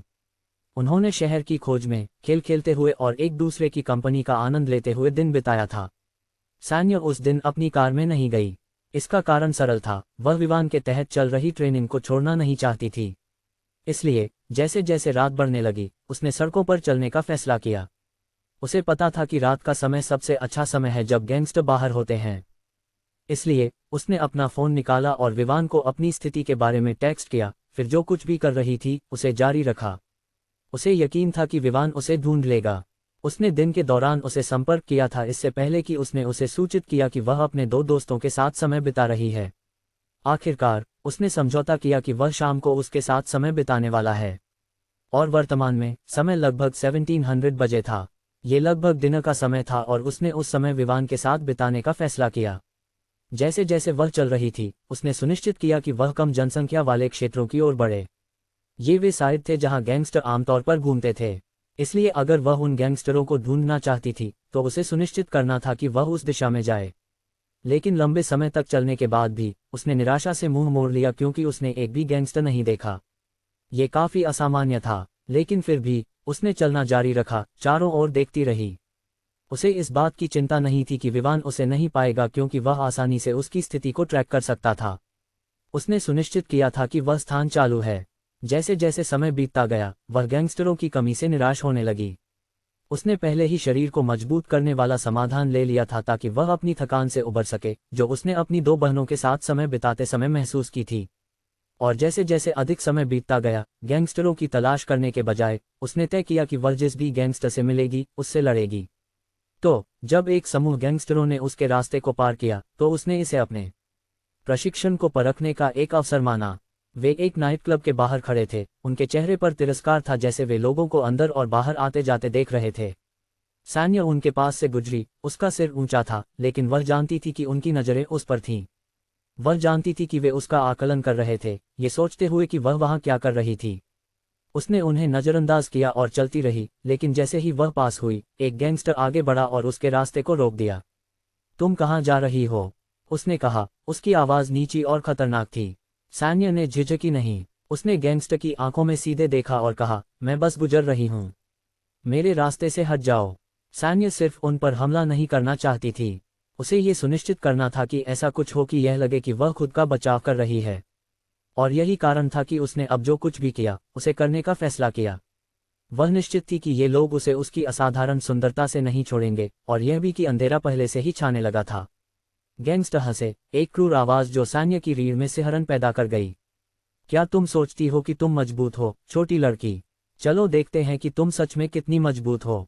और इसके साथ ही गैंगस्टर उसके चारों ओर घेरने लगे, उनके हाथ मुड़े हुए और उनकी आंखों में दुष्टता चमक रही थी। सान्या ने अपनी जगह बनाए रखी, उसके मांसपेशियां तनी हुई और कार्रवाई के लिए तैयार। वह इस पल की प्रतीक्षा कर रही थी, इसके लिए तैयारी कर रही थी, और वह जानती थी कि वह तैयार है। पहला गैंगस्टर उस पर झपटा, एक पंच फेंकते हुए जिसे सान्या ने आसानी से डॉज किया। उसने उसके घुटने पर एक तेज किक मारी और वह जमीन पर गिर पड़ा, अपने पैर को पकड़ते हुए। अन्य गैंगस्टर एक पल के लिए हिचकिचाए, ये सुनिश्चित नहीं करते हुए कि क्या करना है। सान्या ने उनकी हिचकिचाहट का फायदा उठाया, अगले के पेट में एक शक्तिशाली प्रहार करते हुए। गैंगस्टर मजबूत थे, लेकिन सान्या उनसे भी मजबूत थी। वह बिजली की गति से चलती रही, उनके पंच और किक्स को डॉज करते हुए और अपने शक्तिशाली प्रहारों को देती रही। लड़ाई क्रूर और तीव्र थी, लेकिन सान्या पीछे नहीं हटी। उसने अपनी पूरी ताकत से लड़ा, उसका मन केंद्रित और उसका शरीर मजबूत था। लड़ाई ने कई लोगों का ध्यान आकर्षित किया जो मनोरंजन की तलाश में थे। जब उन्होंने देखा कि एक लड़ाई हो रही है, तो उन्होंने तय किया कि वे इसे देख सकते हैं। गैंगस्टरों ने उसे अपने संख्या से ओवरवेल्म करने की कोशिश की, लेकिन सान्या बहुत तेज और कुशल थी। उसने एक एक करके उन पर हमला किया, उन्हें थका दिया और धीरे धीरे लेकिन निश्चित रूप से बढ़त हासिल की। अच्छी बात यह थी कि उसकी क्षमताएं औसत इंसानों से ऊपर थीं। वह सामान्य पुरुषों से लगभग 3 गुना मजबूत और तेज थी। इसलिए, हालांकि यह उसके लिए एक कठिन कार्य लग रहा था, वह खुद को रोकने की कोशिश कर रही थी ताकि वह उन्हें मार न दे। उसका लक्ष्य उन्हें हराना था, न कि उन्हें कई टूटे हुए अंगों के साथ अस्पताल भेजना। हालांकि वे वही थे जिन्होंने उसके खिलाफ आक्रमण किया था, वह अभी के लिए ऐसी लड़ाई के लिए तैयार नहीं थी। हालांकि वह निश्चित थी कि उसे भविष्य में ऐसा करना होगा, लेकिन वह इसे भविष्य के लिए छोड़ देगी। इस समय के लिए वह उस लड़ाई को जारी रखेगी जिसमें वह लगी हुई थी। आखिरकार ऐसा लग रहा था कि एक अनंत काल के बाद अंतिम गैंगस्टर जमीन पर गिर गया, हार गया। सान्या उसके ऊपर खड़ी थी, उसकी छाती थकावट से उभरी हुई थी, उसके हाथ अभी भी मुड़े हुए थे। उसने लड़ाई जीत ली थी, लेकिन उसे पता था कि उसे अपनी चौकसी नहीं छोड़नी चाहिए। हमेशा और भी खतरे होते हैं, हमेशा और भी लोग होते हैं जो उसे नुकसान पहुंचाना चाहते हैं। एक गहरी सांस लेते हुए सान्या मुड़ी और चल दी, उसका सिर ऊंचा था। उसे पता था कि उसने खुद को साबित किया है कि वह मजबूत और सक्षम है, और कि वह किसी भी चीज के लिए तैयार है, जब तक कि उसमें बंदूकें शामिल न हों। खैर, संख्या भी। सान्या और विवान एक व्यस्त रेस्तरां में एक आरामदायक टेबल पर आमने सामने बैठे थे। वे अब 2 महीने से डेटिंग कर रहे थे, और सब कुछ ठीक चल रहा था। जैसे ही उन्होंने अपने पे का आनंद लिया, उन्होंने अपने रिश्ते और भविष्य के बारे में बात करना शुरू किया। तो तुम हमें अगले कुछ वर्षों में कहाँ देखती हो? विवान ने पूछा, उसकी नज़रें सान्या पर टिकी हुई थीं। सान्या मुस्कुराए, ईमानदारी से कहूं तो मैं हमें एक साथ दुनिया की यात्रा करते हुए देखती हूँ, नई संस्कृतियों का अनुभव करते हुए और नई चीज़ें आजमाते हुए। मैं तुम्हारे साथ सब कुछ देखना चाहती हूँ। विवान ने सिर हिलाया, उसकी आंखों में उत्साह चमक रहा था। यह अद्भुत लगता है। और हमारे भविष्य के बारे में क्या? सान्या ने गहरी सांस ली। मुझे लगता है कि हमारे बीच कुछ खास है, विवान। मैं तुमसे प्यार करती हूँ, और मैं तुम्हारे साथ एक जीवन बनाना चाहती हूँ। लेकिन मैं ये भी चाहती हूँ कि हम चीज़ों के बारे में एक ही पृष्ठ पर हों। बिल्कुल, विवान ने कहा, आगे झुकते हुए। तुम्हारे मन में क्या है? खैर, मैं जानती हूँ कि हमने कई चीज़ों के बारे में बात की है। लेकिन, विवान, मुझे तुम्हारे साथ बहुत समय बिताना पसंद है। तुमने पिछले समय में मेरे लिए बहुत कुछ किया है और मैं जानती हूँ कि मैं इस दौरान केवल प्राप्त करने वाली रही हूँ। मैं तुम्हारे लिए भी कुछ करना चाहती हूँ, लेकिन मुझे नहीं पता कि मुझे क्या करना चाहिए। सान्या ने अपनी नैपकिन के साथ खेलते हुए कहा। विवान ने उसे टिन प्रिजर्वेशनिस्ट्स कंपनी दी थी जो कभी हार्श के परिवार की थी। उस परिवार को पहले ही अदालत में ले जाया गया था और उन्हें सजा सुनाई गई थी, प्रत्येक को कम से कम 5 साल की सजा। लेकिन निश्चित रूप से 5 साल केवल हार्श की मां के लिए थे। हार्श और उसके पिता को क्रमशः 20 और 40 साल की सजा सुनाई गई थी। उन्हें कई अपराधों के लिए दोषी पाया गया था। इनमें से सभी का खुलासा विवान ने किया था। हार्श को बलात्कार और बलात्कार के प्रयास, अपहरण, हत्या आदि के लिए न्यायालय में लाया गया था। दूसरी ओर, उसके पिता को कर चोरी, अपहरण, हत्या, व्यवसाय में धोखाधड़ी और कई अन्य अपराधों के लिए सजा दी गई थी। सान्या ने विवान की मदद ली थी जब कंपनी के प्रबंधन की बात आई थी जो उसने उसे दी थी। हालांकि सभी निर्णय लेने का अधिकार उसे दिया गया था, विवान उस कंपनी के विज्ञापन और मार्केटिंग में शामिल था।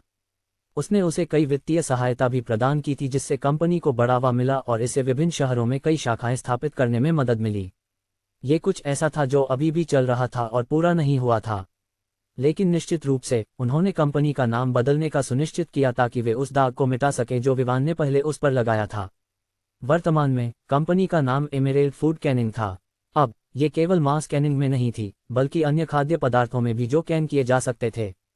ये कुछ ऐसा था जो अभी भी चल रहा था क्योंकि परिवर्तन में कुछ समय लगेगा। लेकिन विवान की सहायता से परिवर्तन और विस्तार को कंपनी के पूरी तरह से स्थिर होने से पहले केवल 1 महीने का समय लगना चाहिए।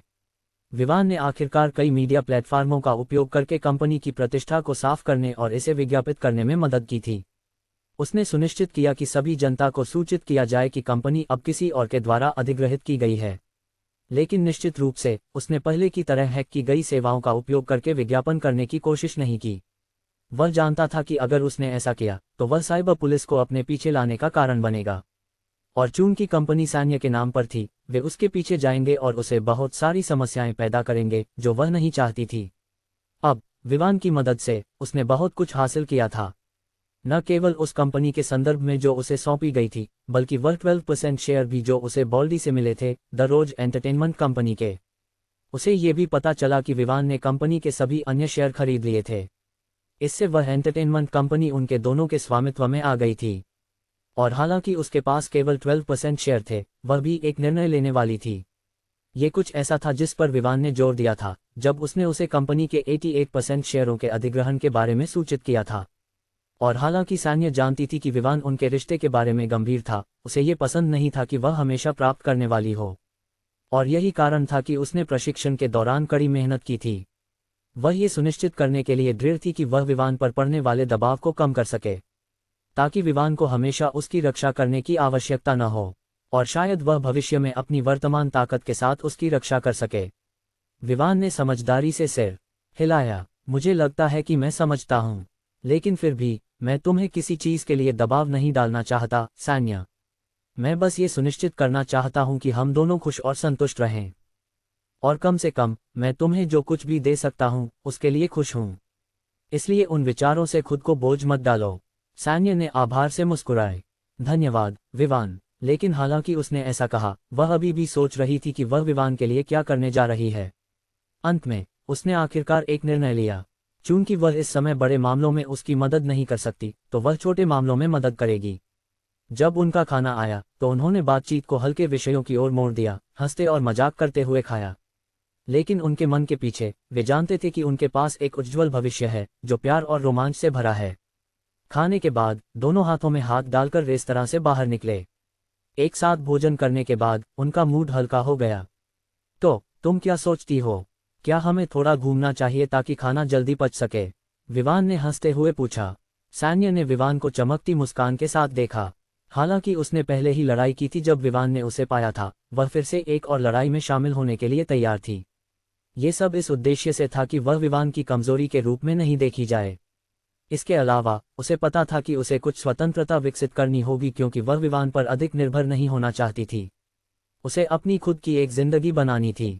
इसलिए भले ही विवान अधिकांश लड़ाइयों में मौजूद रहेगा जो उसे शामिल करेगी, वह ये सुनिश्चित करेगी कि वह सोचती है कि वह वहां नहीं है, और ये तथ्य कि अगर वह सावधान नहीं रही तो उसे मार दिया जा सकता है।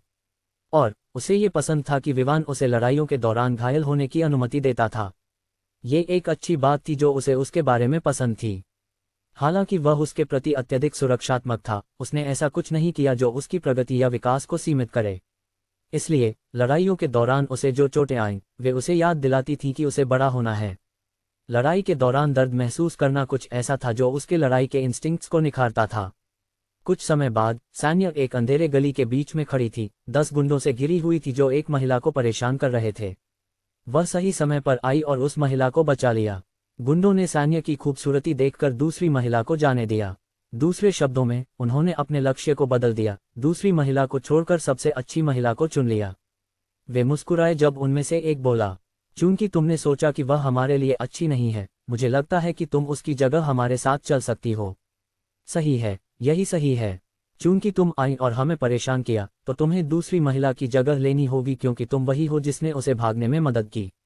सैन्य को इन लोगों के बारे में जो कुछ भी करने वाले थे वह सबसे ज्यादा नापसंद था। आखिरकार यह उसे हर्ष के साथ हुई घटना की याद दिलाता था। ये कुछ ऐसा था जिसे वह वास्तव में याद नहीं करना चाहती थी। उस समय जो निराशा उसने महसूस की थी वह उसे परेशान कर रही थी, और अब जब वह इन लोगों के पास आई थी जो एक महिला को परेशान करने की कोशिश कर रहे थे, वह इसे बिल्कुल सहन नहीं कर सकी। उसने तुरंत कार्रवाई की और उनमें से एक को लात मारी। इस तरह उसने उपस्थित गुंडों का ध्यान आकर्षित किया। इससे दूसरी महिला भागने में सफल रही। निश्चित रूप से यह इस तथ्य के कारण था कि इन 10 गुंडों ने उसे जाने दिया, अन्यथा यहाँ 10 लोगों के चंगुल से भागने का कोई तरीका नहीं था। हालांकि यह अजीमा की राजधानी थी, ये भी सच था कि मानवों द्वारा शासित शहर में अंधेरे पक्ष का कभी भी अभाव नहीं हो सकता। ये एक ऐसा नियम था जो लंबे समय से अस्तित्व में था। आखिरकार मानव अपनी भावनाओं, जरूरतों और कई अन्य कारकों के अनुसार काम करते हैं। इस प्रकार पुलिस बल की उपस्थिति भी गुंडों और गैंगस्टरों की उपस्थिति को रोक नहीं सकती। दिन के अंत में यहाँ तक कि पुलिस जो शांति और व्यवस्था बनाए रखने के लिए जिम्मेदार थी, कभी कभी वही होती थी जो इसे तोड़ती थी। इस प्रकार ये पक्ष अस्तित्व में रहना चाहिए। सैन्य लड़ाई से पीछे हटने वाली नहीं थी। वह ऊंची खड़ी थी, उसकी मांसपेशियां तनी हुई और कार्रवाई के लिए तैयार। गुंडे हंसे और चिढ़ाए जब उसने उनके ताने का जवाब नहीं दिया, ये सोचते हुए कि उनका लक्ष्य आसान है। उन्होंने पूरी तरह से उस साथी को भूल गए थे जिसे पहले लात मारी गई थी जब सैन्य दृश्य पर आई थी। वे बस ऐसे ही थे, जो कुछ भी वे सबसे ज्यादा चाहते थे उसके लिए प्रेरित थे। ठीक है दोस्तों, चलो उसे पकड़ते हैं, एक गुंडे ने कहा इससे पहले कि वह सैन्य की ओर दौड़ा। ठीक है दोस्तों, चलो उसे पकड़ते हैं, एक गुंडे ने कहा इससे पहले कि वह सैन्य की ओर दौड़ पड़े। लेकिन सैन्य आसान नहीं थी। जैसे ही पहला गुंडा उस पर झपटा, उसने एक तरफ झुककर उसके घुटने पर एक तेज किक मारी। वह जमीन पर गिर पड़ा और सैन्य ने अगले हमलावर का सामना किया। लड़ाई लंबी और क्रूर थी। सैन्य ने एक एक करके हर गुंडे का सामना किया, पंच और किक्स को डॉज करते हुए और अपने शक्तिशाली प्रहारों को देती रही। वह एक कुशल लड़ाकू थी और उसकी ताकत और फुर्ती बेजोड़ थी। गुंडे सैन्य के मुकाबले नहीं थे, लेकिन वे भी जिद्दी थे। वे लगातार उस पर हमला करते रहे, उसे थका देने की कोशिश करते रहे। लेकिन सैन्य ने हार मानने से इनकार कर दिया। उसने अपनी पूरी ताकत से लड़ा और धीरे धीरे लेकिन निश्चित रूप से उसने उन्हें कमजोर करना शुरू कर दिया। आखिरकार ऐसा लग रहा था कि एक अनंत काल के बाद अंतिम गुंडा जमीन पर गिर गया, हार गया। सैन्य उसके ऊपर खड़ी थी, थोड़ी भारी सांस लेते हुए। इस बार उसके गुस्से के कारण उसने लड़ाई के दौरान कई गलतियां की थीं। कभी कभी वह उन मौकों का लाभ उठाने में असफल रही जो उसके सामने आए थे ताकि वह गुंडों को खत्म कर सके, और इसके परिणामस्वरूप उसे उन्हें संभालने में बहुत समय और प्रयास लगाना पड़ा। ऐसा लगता है कि हमें बहुत काम करना है, विवान ने कहा जब वह सैन्य के पीछे आया और उसे पीछे से गले लगाया। सैन्य विवान की अचानक उपस्थिति से चौंकी। उसने उसे तब तक नहीं देखा जब तक वह उसके पास नहीं आया और उसे गले नहीं लगाया। अगर विवान से आने वाली परिचित भावना और खुशबू नहीं होती, जिसे वह पहले से ही लंबे समय तक एक साथ रहने के कारण महसूस कर चुकी थी, तो सैन्य तुरंत उस पर हमला कर देती। जब उसने महसूस किया कि उसने विवान से सीखी गई बातों के खिलाफ कुछ किया है, तो उसने गहरी सांस ली। इसका मतलब था कि वह एक अच्छी छात्रा नहीं थी। मुझे माफ कर दो विवान, सैन्य ने उसके गले में कहा। क्या? किसके लिए? विवान ने उलझन में पूछा जब उसने अपना ठोड़ी उसके कंधे पर रखा। मैं इस बार अच्छा नहीं कर पाई।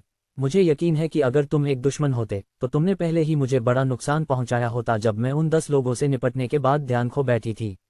सैन्य ने धीमी आवाज में जवाब दिया। वह खुद पर विश्वास नहीं कर पा रही थी। उसने खुद से कसम खाई थी कि वह कड़ी मेहनत करेगी ताकि वह सुनिश्चित कर सके कि वह विवान का बोझ न बने। लेकिन अब अगर कोई और व्यक्ति उसके पीछे से उस पर हमला करने आया होता तो विवान को उसे बचाने के लिए आना पड़ता। ये कुछ ऐसा था जो वह नहीं चाहती थी। उसने निराशा में अपने होंठ काटे। उसे वास्तव में नहीं पता था कि जब उसने गुंडों को एक महिला को परेशान करते देखा तो उसने अपनी शांति क्यों खो दी। ऐसा लगता था कि वह उस रात के आघात से अभी भी परेशान थी और उसे इसका एहसास नहीं था। जैसे ही वह सोच रही थी, उसने अपने गालों पर कुछ गर्म महसूस किया। उसकी आंखें थोड़ी चौड़ी हो गईं जब उसने देखा कि विवान ने उसके गाल पर किस किया है। ये वास्तव में पहली बार था जब विवान उसके साथ अधिक अंतरंग हुआ था। गले लगाने के अलावा उन्होंने और कुछ नहीं किया था, इसलिए यह उसके लिए आश्चर्य की बात थी कि विवान ने उससे एक कदम आगे बढ़ने का फैसला किया। लेकिन फिर भी उसे यह एहसास पसंद आया। उसे ये पसंद नहीं था कि चीजें कैसे थीं।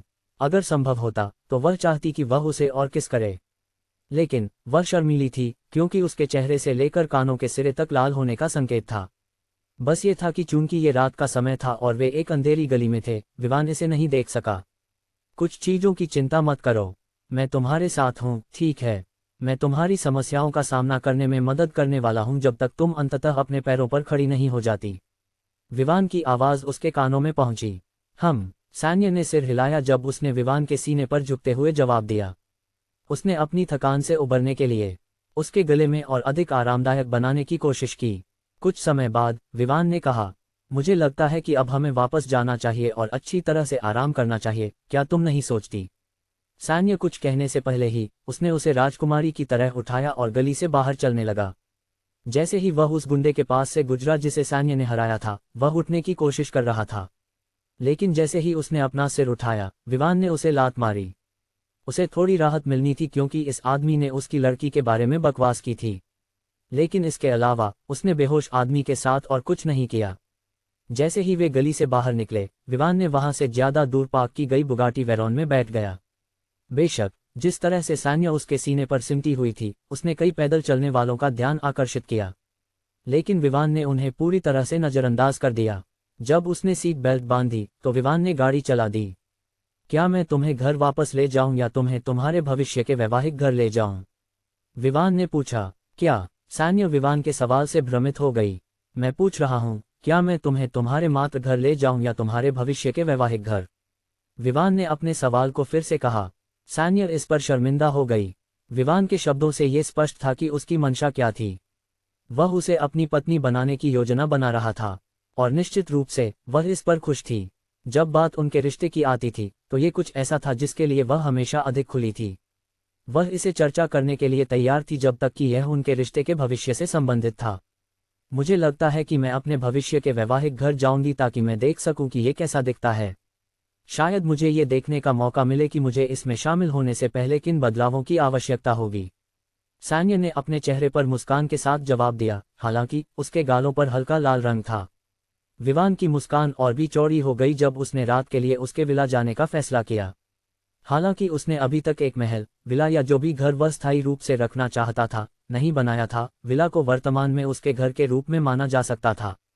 तो उसने एक्सीलरेटर पर पैर रखा और सड़क पर तेजी से चलने लगा। उसने कई कारों को ओवरटेक किया जबकि अन्य उसके लिए रास्ता खोलते रहे क्योंकि वे डरते थे कि उनकी कार उसकी लैम्बोर्गिनी से टकरा जाएगी। ऐसे क्षणों में विवान को हाई प्रोफाइल कार चलाना बहुत पसंद था। कम से कम ये सड़क पर प्रभावी था। लगभग 40 मिनट बाद वह अपने विला के सामने पहुंच गया। चूंकि दोनों ने पहले ही रात का खाना खा लिया था, उन्होंने ज्यादा समय बर्बाद नहीं किया। उन्होंने स्नान किया और फिर स्नैक्स लिए। इसके बाद उन्होंने कई फिल्में देखी जो उनकी पसंद की थीं। वे एक दूसरे को गले लगाते रहे, हंसते रहे और समय के साथ उन फिल्मों पर टिप्पणी करते रहे। कम से कम उन्होंने उस रात एक साथ अपना समय बहुत अच्छा बिताया। और जब अंतिम फिल्म लगभग 1 बजे समाप्त हुई तो दोनों ने तय किया कि अब सोने का समय है। अगले दिन रविवार होने वाला था, इसका मतलब यह नहीं था कि वे फ्री होने वाले थे। अगस्त का महीना अब समाप्त होने के करीब था। ये पहले से ही 29 अगस्त था। अब केवल 2 दिन बचे थे और एक और महीना शुरू होने वाला था। और एक नए महीने की शुरुआत की प्रतीक्षा करना, क्योंकि वह समय था जब उसे सिस्टम से कई पुरस्कार प्राप्त होने वाले थे। इसके अलावा वह आय जो उसे प्राप्त होनी थी। हालांकि वह पहले महीने का पुरस्कार नहीं प्राप्त करने वाला था जैसा कि उसने इस महीने की शुरुआत में प्राप्त किया था। वह अब तक अधिग्रहित की गई कई कंपनियों की पहली आय पुरस्कार की प्रतीक्षा कर रहा था। जहां तक अन्य सिस्टम पुरस्कार का सवाल है, उसे वर्ष के अंत तक इंतजार करना होगा। और जब वर्ष समाप्त होगा और एक और शुरू होगा, तो वह निश्चित था कि उसे एक और पुरस्कार मिलेगा जो ब्लेज होटल से बेहतर होगा जो उसने प्राप्त किया था। अलिप्सस डॉट एक मैनकर के अंदर, जो शांति आवासीय क्षेत्र से कई किलोमीटर दूर था, एक आदमी ने गहरे चेहरे के साथ अपने सामने खड़े डॉक्टर की ओर देखा, उसकी रिपोर्ट का इंतजार कर रहा था। श्रीनाथन, युवा मास्टर बहुत जल्द जागने वाले हैं। उन्हें लगभग 30 मिनट में जागना चाहिए, डॉक्टर ने कहा। वह जेसेडा परिवार द्वारा नियुक्त उनका निजी डॉक्टर था। वह वही था जिसने आथा की देखभाल की थी जब से उसे पूरी तरह से घायल होकर वापस लाया गया था। वह एक बार भी नहीं जागा था, लेकिन अब जब उसे जागने का मौका था, नाथन इसे जाने नहीं देने वाला था। क्या आप सुनिश्चित हैं कि कोई जटिलताएं नहीं हैं? नाथन ने पूछा। हमने पहले जो जटिलताएं पाई थीं, उनके अलावा कोई अन्य जटिलताएं नहीं हैं। इसलिए जब तक कुछ ऐसी जटिलताएं नहीं हैं जो हमने अभी तक नहीं पाई हैं, हमें उसके जागने का इंतजार करना होगा, डॉक्टर ने शांत स्वर में जवाब दिया। ठीक है, नाथन ने सिर हिलाया और फिर वह उस कमरे में चला गया जहां आथा था। जब नाथन कमरे में दाखिल हुआ तो उसने देखा कि आथा बिस्तर पर लेटा हुआ था। वह उसी स्थिति में था जब उसे 3 बॉडीगार्डों द्वारा घर लाया गया था, जिन्हें वह हमेशा अपने साथ ले जाता था। जेसेडा परिवार का डॉक्टर वही था जिसने पिछले हफ्तों में उसकी देखभाल की थी, और डॉक्टर की रिपोर्ट के अनुसार आथा की स्थिति जीवन के लिए खतरा नहीं थी। लेकिन एक समस्या थी, वह ये कि आथा शायद फिर से चल नहीं पाएगा। दूसरे शब्दों में, वह जीवन भर के लिए लंगड़ा सकता था। ये कुछ ऐसा था जिसे नाथन स्वीकार नहीं कर सकता था। आथर इस समय उसका एकमात्र बेटा था। हालांकि उसकी 2 और बेटियां थीं, लेकिन उनके पास परिवार के मुखिया की स्थिति लेने का कोई मौका नहीं था। हालांकि आथर ऐसा व्यक्ति था जो खेलना पसंद करता था और परिवार के व्यवसाय की परवाह नहीं करता था, नाथन को इसकी परवाह नहीं थी। चूंकि वह परिवार के मुखिया की स्थिति नहीं लेने वाला था, तो कम से कम उसके बेटे को ये जिम्मेदारी लेनी थी। अगर संभव होता तो वह अपनी बड़ी बेटी को परिवार के मुखिया की स्थिति के लिए प्रतिस्पर्धा करने देता। लेकिन परिवार में एक कठोर नियम था, कोई भी महिला परिवार के मुखिया की स्थिति नहीं ले सकती थी। जिन पूर्वजों ने ये नियम बनाया था, उन्होंने सोचा था कि अगर घर की बेटियां परिवार के मुखिया की स्थिति विरासत में लेंगी तो उनके पति परिवार को नियंत्रित करने का कोई तरीका खोज लेंगे। इसलिए इस स्थिति से बचने के लिए जहां परिवार और उसकी सभी संपत्तियां किसी अन्य व्यक्ति के हाथों में चली जाएंगी जो परिवार का हिस्सा नहीं था, उन्होंने ये सुनिश्चित करने का निर्णय लिया कि केवल पुरुष बच्चे ही परिवार के मुखिया की स्थिति लेंगे। महिलाओं के लिए यह उनके लिए कोई मायने नहीं रखता था, चाहे वे शादीशुदा हों या नहीं। जब तक वे महिलाएं थीं, उन्हें अनुमति नहीं थी। नाथन खुद जानता था कि उसका बेटा परिवार के मुखिया की स्थिति के लिए अयोग्य था, लेकिन उसके पास और क्या विकल्प था। वह शक्ति के लिए भूखा व्यक्ति था, और जब उसके बेटे के पास परिवार के मुखिया की स्थिति होगी तो वह परिवार की सभी संपत्तियों को नियंत्रित कर सकेगा। ये वही था जो वह चाहता था। दूसरे शब्दों में, वह अपने बेटे का उपयोग एक कठपुतली के रूप में करने की योजना बना रहा था। हालांकि आथा परिवार के मुखिया के रूप में सामने आएगा, वही परिवार से संबंधित सभी निर्णय लेने वाला था। और यही कारण था कि वह आथा को किसी भी चीज से रोकने की कोशिश कर रहा था जो परिवार के पुराने आदमी को उसे ये स्थिति सौंपने से रोक सके। और जो भी परेशानी वह बाहर पैदा करता, उसने सुनिश्चित किया कि वह इसे अच्छी तरह से संभाले और परिवार के पुराने आदमी की आंखों से छिपा सके। लेकिन अब यहाँ एक समस्या थी। जोनाथन 1 साल की अनुपस्थिति के बाद परिवार में वापस आ गया था और आथा लंगड़ा गया था। इससे उसके परिवार के मुखिया बनने के अवसरों में कमी आई थी। नाथन खुद जोनाथन का ध्यान रखने की कोशिश कर रहा था, उसे परिवार के मुखिया की प्रतिस्पर्धा से बाहर करने की कोशिश कर रहा था। लेकिन उसकी सभी कोशिशें बेकार गईं। उसे अपनी गतिविधियों के बारे में छिपाना पड़ा ताकि कोई भी उसे ट्रैक न कर सके। जोनाथन असामान्य रूप से भाग्यशाली था। उसने उसके लिए की गई कई हत्या के प्रयासों से बचने में सफलता पाई, और इस प्रकार नाथन द्वारा सभी हत्यारों को नियुक्त करने में खर्च किया गया सारा पैसा बर्बाद हो गया। जब उसने अंततः स्पाइडर को नियुक्त किया तो उसने सोचा कि स्पाइडर जोनाथन का काम खत्म कर देगा। लेकिन अंत में जोनाथन वापस आ गया और उसकी गतिविधियां अब पहले से कहीं अधिक तीव्र थीं। शुरुआत में जोनाथन वह व्यक्ति था जिसके पास परिवार के मुखिया की स्थिति प्राप्त करने का सबसे अधिक मौका था, और अब जब उसने ये सुनिश्चित करने के लिए और भी मेहनत करना शुरू कर दिया कि उसके कार्यों को परिवार के पुराने आदमी द्वारा देखा जाए, तो यह उसके लिए परिवार के नए मुखिया के रूप में अपनी स्थिति को मजबूत करने के समान था, इससे पहले कि चयन किया जाए। हालांकि वह निराश था। नाथन केवल अपने गुस्से और कड़वाहट को निगल सकता था जब उसने अपने बेहोश बेटे को देखा। उसे पता था कि उसे जल्द ही कुछ करना होगा। उसने पहले ही उन अन्य लोगों को मनाने में सफलता प्राप्त कर ली थी जो परिवार के मुखिया की स्थिति के लिए प्रतिस्पर्धा कर रहे थे कि वे पीछे हट जाएं। ये कुछ ऐसा था जो उसने जोनाथन के न होने के 1 साल के दौरान किया था। जब जोनाथन बिना किसी निशान के गायब हो गया तो उसने सोचा कि शायद उसका बेटा परिवार के मुखिया की स्थिति प्राप्त कर लेगा।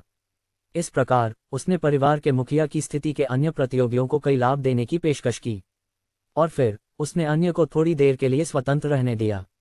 लेकिन किसे पता था कि उसकी सभी योजनाएं एक साथ धराशायी हो जाएंगी। न केवल जोनाथन जीवित था, बल्कि आथा, जिस पर उसने इतनी मेहनत की थी ताकि वह परिवार के मुखिया की स्थिति प्राप्त कर सके, अब लंगड़ा गया था।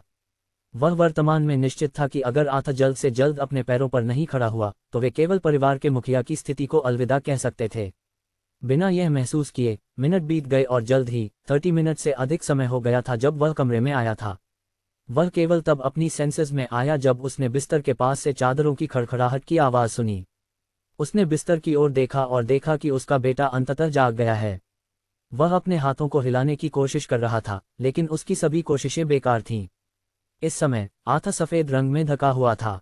उसके शरीर पर पट्टियां थीं, साथ ही उसके टूटे हुए अंगों के क्षेत्रों में भी। इसलिए उसके लिए अपने हाथों या पैरों को हिलाना काफी कठिन था। उस समय केवल उसकी गर्दन ही हिलने योग्य थी, लेकिन फिर भी सिर पर हमले का असर था।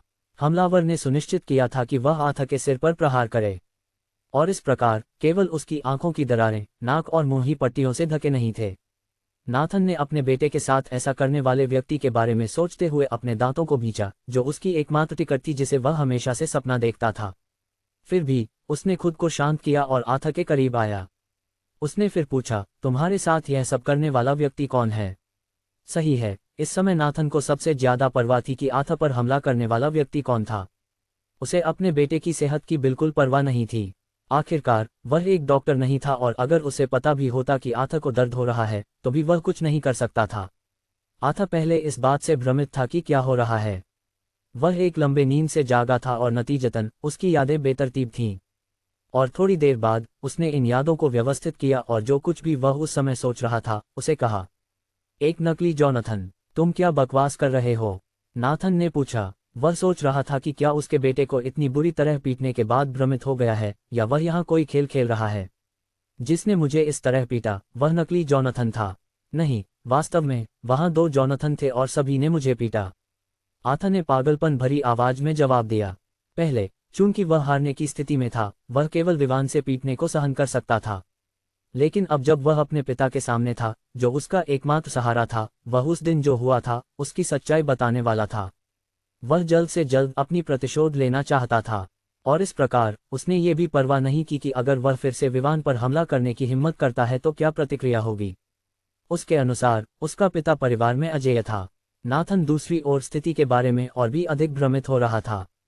वह सोच रहा था कि क्या उसका बेटा पीटने के बाद पागल हो गया है। उसने इस समस्या के समाधान के बारे में सोचा। उसने पहले ही 3 बॉडीगार्डों से पूछा था कि आथा के साथ क्या हुआ। अंत में उन तीनों ने उसे वही जवाब दिया। उन्होंने कहा कि आथा ने उन्हें थोड़ी देर के लिए उससे दूर रहने के लिए कहा था। इसके बाद वह चला गया। वे उसके बॉडीगार्ड थे, इसलिए वे उसे बिना सुरक्षा के जाने नहीं दे सकते थे। इसलिए उन्होंने उसकी स्थिति को ट्रैक करने और उसके करीब रहने का सुनिश्चित किया। अंत में उन्होंने लंबे समय तक इंतजार किया, लेकिन आथा नहीं आया। इसलिए उन्होंने उस कमरे में धावा बोलने का निर्णय लिया जिसमें वह था। लेकिन जो उन्होंने पाया वह एक लंगड़ा आथा था, जिसे उन्होंने सीधे अस्पताल ले जाया, फिर उसे परिवार के मैनकर में वापस लाया गया। चूंकि उस समय आथा बेहोश था, नाथन के पास इंतजार करने के अलावा कोई विकल्प नहीं था जब तक वह जाग न जाए, ताकि वह उससे पहले हाथ की रिपोर्ट प्राप्त कर सके। लेकिन फिर भी उसने ये सुनिश्चित किया कि वह तीनों बॉडीगार्डों पर नजर रखे ताकि वे भाग न जाएं। क्या तुम गंभीर हो सकते हो और मुझे बता सकते हो कि तुम्हें इस तरह घायल करने वाला कौन है? नाथन ने आथा पर गुस्से और निराशा में चिल्लाया। क्या तुम गंभीर हो सकते हो और मुझे बता सकते हो कि तुम्हें इस तरह घायल करने वाला कौन है? नाथन ने आथा पर गुस्से और निराशा में चिल्लाया। वह जानना चाहता था कि वह कौन था जिसने उसकी योजनाओं को बर्बाद करने की हिम्मत की। आथा के फिर से अपने पैरों पर खड़े होने की बात उसके लिए इस समय चिंता का विषय नहीं थी। क्या? आथा नाथन की ऊंची आवाज से चौंक गया। ये वास्तव में पहली बार था जब उसने अपने पिता को उस पर गुस्सा होते देखा था। हालांकि कई बार उसने गलतियां की थीं, नाथन हमेशा उसके प्रति नर्म रहा था। वह हमेशा से उसे बिगाड़ता रहा था, इसलिए यह उसके लिए एक नया अनुभव था। लेकिन इससे पहले कि वह इस बारे में और सोच पाता, उसने नाथन को उसकी ओर घूरते हुए देखा। क्या तुम बोलने वाले हो, या मैं तुम्हारे मुंह से शब्द निकालने तक इंतजार करूं?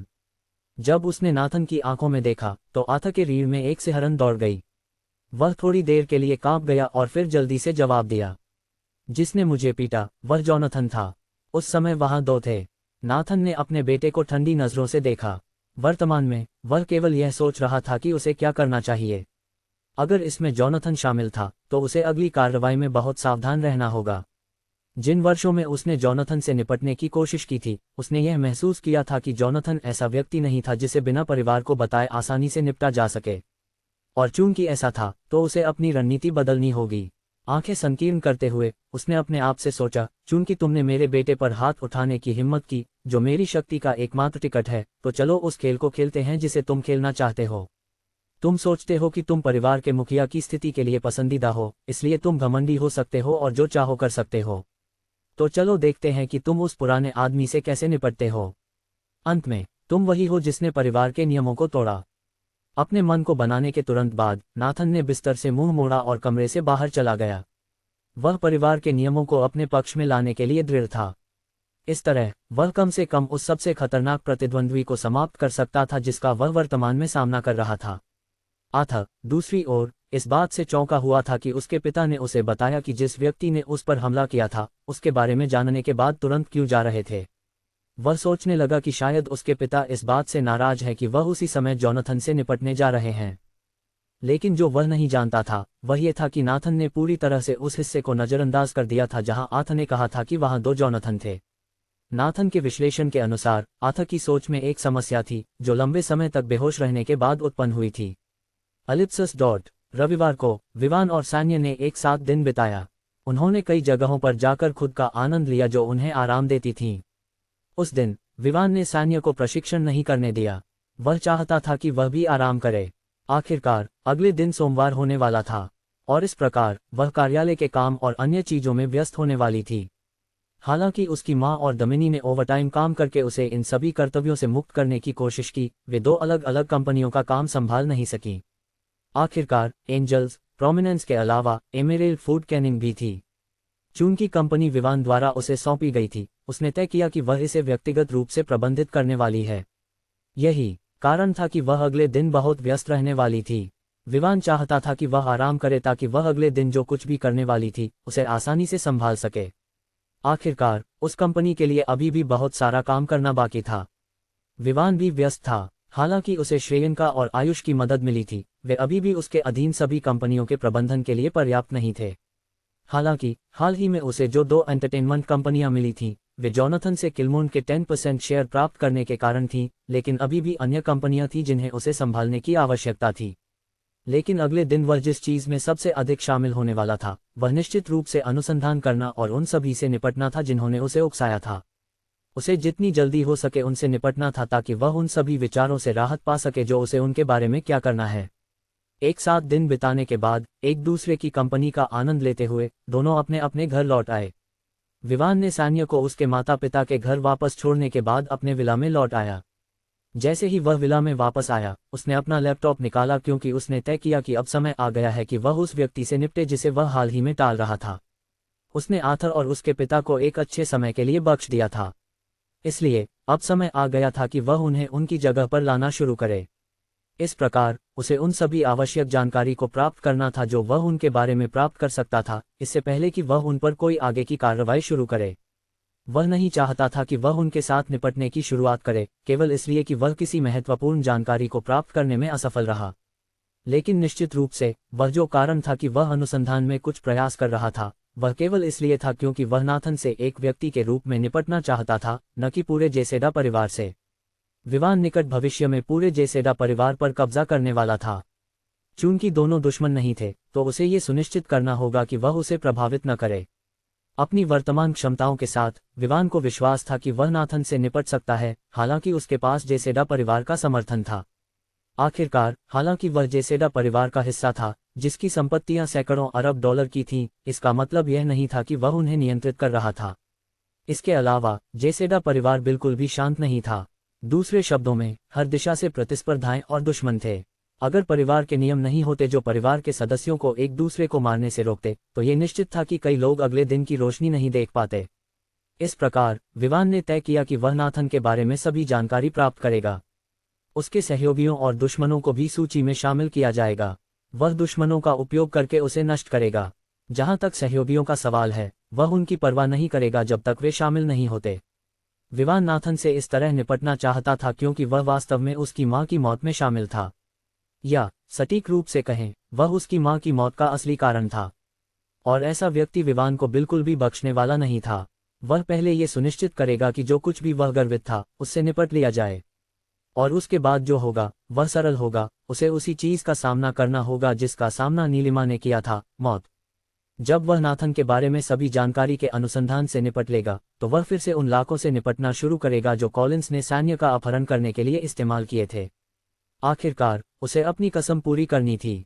बिना और समय बर्बाद किए विवान ने अपने लैपटॉप पर कई कोड टाइप करना शुरू किया और एक एक करके उसने नाथन के बारे में जानकारी प्राप्त करना शुरू किया। उसने पहले ही जोनाथन से नाथन के बारे में विभिन्न जानकारी प्राप्त कर ली थी। इसलिए नाथन के बारे में जानकारी प्राप्त करने के लिए हैकिंग और खोज करना विवान के लिए आसान था। सभी खाता विवरण, टेक्स्ट संदेश और चैट जो उसने वर्षों से की थी, सभी संपर्क जो उसने लंबे समय से बनाए रखे थे, सभी को विवान ने एक के बाद एक उजागर किया। इसके बाद विवान ने उन सौदों पर ध्यान देना शुरू किया जिनमें नाथन शामिल था। चाहे वह कानूनी हो या अवैध, उसने सुनिश्चित किया कि वह सभी को प्राप्त करे। कंप्यूटर से संबंधित वस्तुओं के उपयोग में अपनी गति और दक्षता के साथ वह सभी जानकारी प्राप्त करने में सक्षम था। सभी अनुबंध और इसी तरह की चीजें नाथन के लैपटॉप में सहेजी गई थीं। इसलिए नाथन के ईमेल का उपयोग करके उसने नाथन के लैपटॉप में हैक किया और वहां जो भी जानकारी मिल सकती थी उसे प्राप्त किया। केवल वहां नहीं, बल्कि यहां तक कि फ़ोन और किसी अन्य इलेक्ट्रॉनिक डिवाइस पर भी जिसका उसने ईमेल या फ़ोन नंबर का उपयोग किया था। विवान ने उन सभी में हैक किया और वह जानकारी प्राप्त की जो वह चाहता था। अब जब हम यहाँ खत्म हो गए हैं, मुझे लगता है कि अब समय आ गया है कि हम खेलना शुरू करें, विवान ने मुस्कुराते हुए कहा जब उसने अपने फ़ोन की ओर देखा। उसने देखा कि ये पहले ही आधी रात के बाद 1 बज चुका था। फ्रेंड्स, आज का एपिसोड यही खत्म होता है। मिलते हैं नेक्स्ट एपिसोड में। कमेंट में अपना फीडबैक द